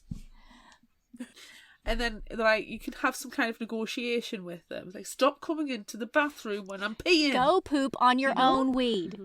Whereas exactly, go and poop on your own weed. So you can, but if it's not intelligent and it's just like it's just on repeat, then yeah, exactly what you say. You can just live with it because at 8 o'clock every day the Yes. wailing banshee is just going to come down the stairs screaming and then get murdered at the bottom. yes. That's going to happen. Yep. And you can just like not be in the house, or you can videotape and go, "That's a sweet shot." or invite people over for the Yeah. show. Dinner Yeah. and a show. Yeah. And then carry Yeah, on. It's that's over until fine. tomorrow. And then you get woken up Exactly, again at exactly, 3:19 in the morning exactly. or whatever fucking time it was that she kept getting woken up every time. When I was pregnant, I woke up every night at 3 a.m. precisely. Oh, So I'm wow. used to that kind of thing. So, That's you just know, why you whatever. don't have children. Another reason. It's another reason to add to the Another list. reason. That and They they f- poop everywhere They indiscriminately as fill well. up the Oh. house with poop, and then you have to Yeah. move to the next house. And then the next house. And then the next house. What and is the next happening? house. What I is don't appreciate happening? when you just drop poop We need to on the move floor. on. We can. We need to Can we nope nope out of this would be now? better. Nope. And move on to favorite final thought quote. Do we have any? Anybody have any good quotes? Tamara, you got some good ones? Let's see. I might have one. I caught myself taking a screenshot of one. As you know, with audiobook, it's hard to keep It track is. of the quotes like that. But, okay. There's one quote. Yusuf, I have anxiety is a full and complete statement. I don't have to explain the what and the why to That's you. true. That's a good one. I was like, you go, girl. That was the one thing I liked that you said. You know what's my favorite thing that she said? Well, tell Miss Sugar to suck a dick. Yo, yes, that was a good one too. That's mine. I don't have anything that's snappy and witty. No? I like the life lesson that she gave. I fall asleep during most movies, but if I had known that movie would be the key to my survival here, I'd have drunk some That's coffee. a good one. Do you know what else I liked? I liked Erica when she was high, and she was like, yo, do you realize that we have eggs inside us and lay eggs like chickens every month? We ain't nothing but some birds. Being a chick is some wild shit, bruh. Erica. Yeah, you're right. It's true. Yes. I'd be like, Erica, what kind of weed did you You smoke need to- today, you- girl? Like, Mm. random, but okay. Can we give props to Sammy when he's at Mr. Wiggles' apple farm? This is the core apple for it. He points to a rundown stallion making loops with kiddies on its back. Dude, that's like for babies. He holds his hand up. I don't care. love She will be Sammy. my noble steed. That's a good He one. You is. know he's LARPing in the He future. is LARPing. Sammy's my hero. I'll give you my serious one that I did Okay. pull as well. This is my actual serious one. Anxiety is a real thing. I wouldn't be this way for shits Yeah. and giggles. Yeah.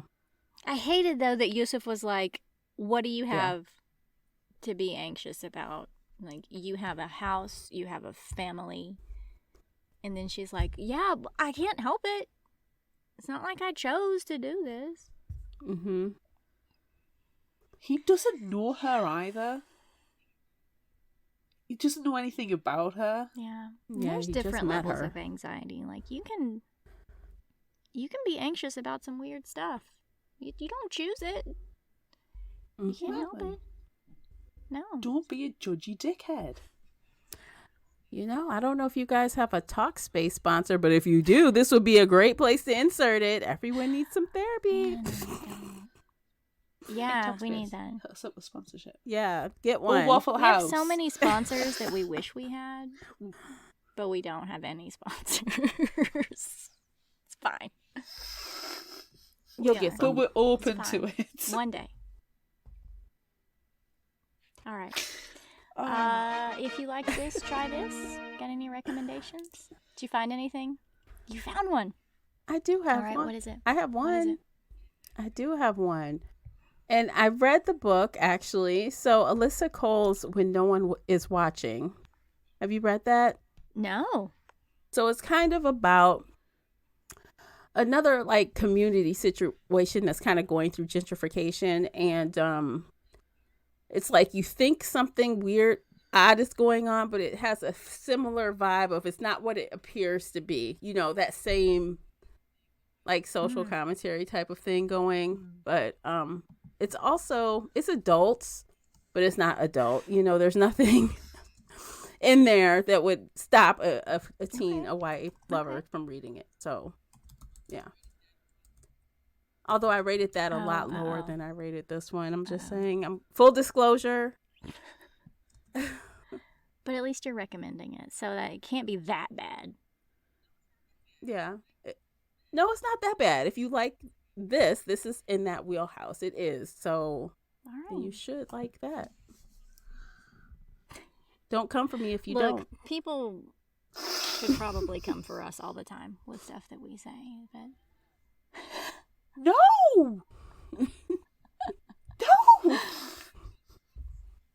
I'm not being held responsible. The books are out there. It's not like I wrote them. Mm-hmm. What are you going to suggest, Claire? Horrid by Katrina Leno, which we covered on this fair podcast. I'm going to just read the summary out and just go and check out the episode. Following her father's death, Jane North Robinson and her mom moved from sunny California to dreary, dilapidated old house in Maine, where her mother grew up. All they want is a fresh start, but behind North Manor's doors lurk a history that leaves them feeling more alone and more tormented. As the cold New England autumn arrives and Jane settles into her new home, she finds solace in old books and memories of her dad.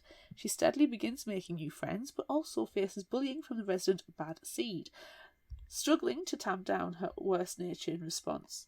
Jane's mom also seems to be spiralling with the return of her childhood home, but she won't reveal why. Then Jane discovers that the strange room her mom has kept locked isn't for storage at all. It's a little girl's bedroom, left untouched for years, not quite as empty as inhabitants as it might appear. Is it grief, mental illness, or something more? Horrid. That was a good one. It has some really freaky bits. It does. Oh.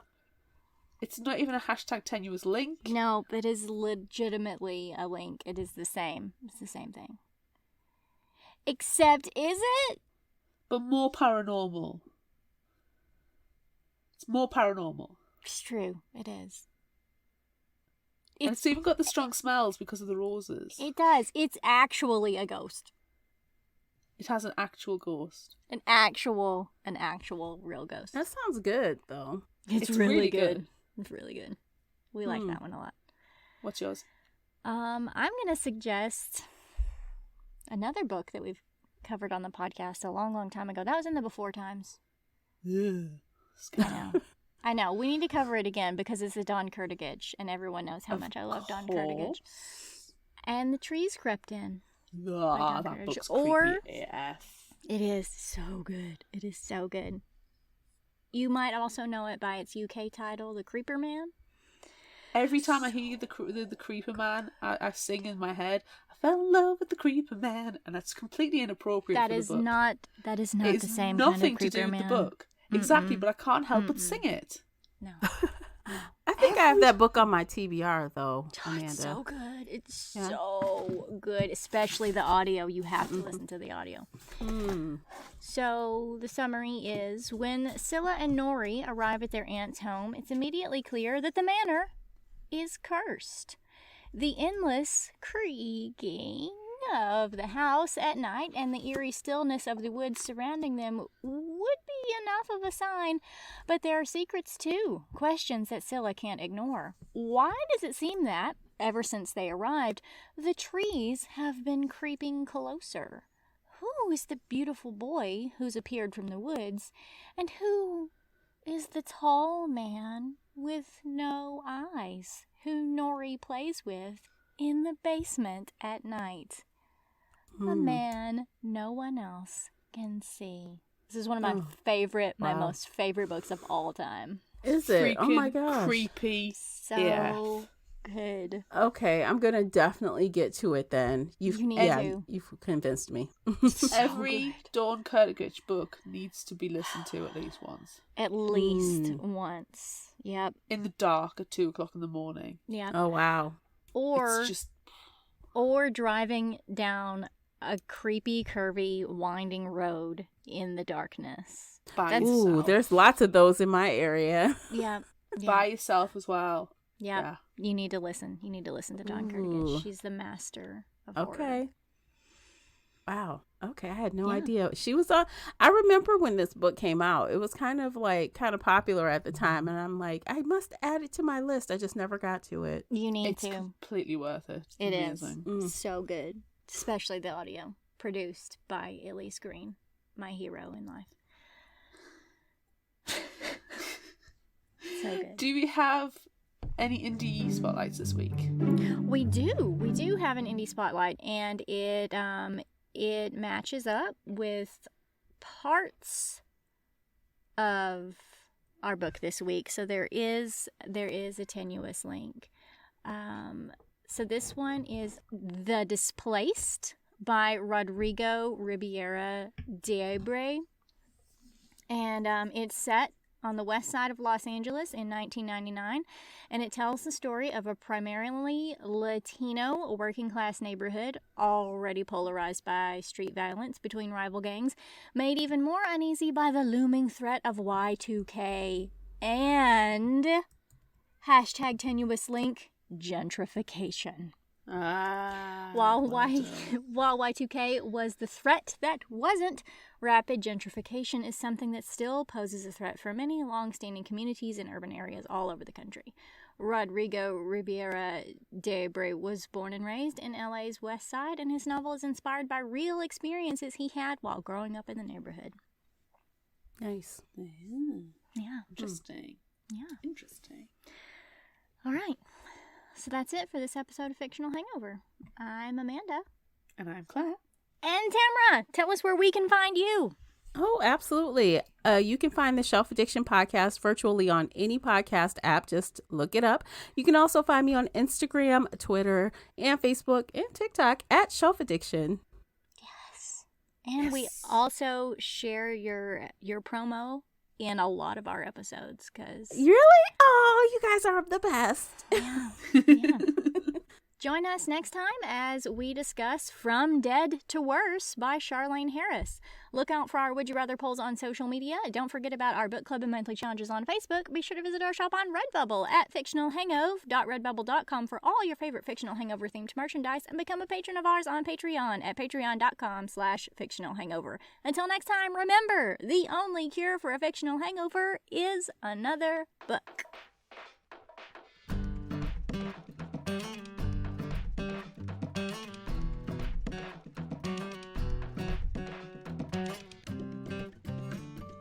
You can find us at fictionalhangover.com, follow us on Instagram at fictionalhangover, find us on Facebook at facebook.com/fictionalhangover, and on Twitter at fictionalhangover, no ER.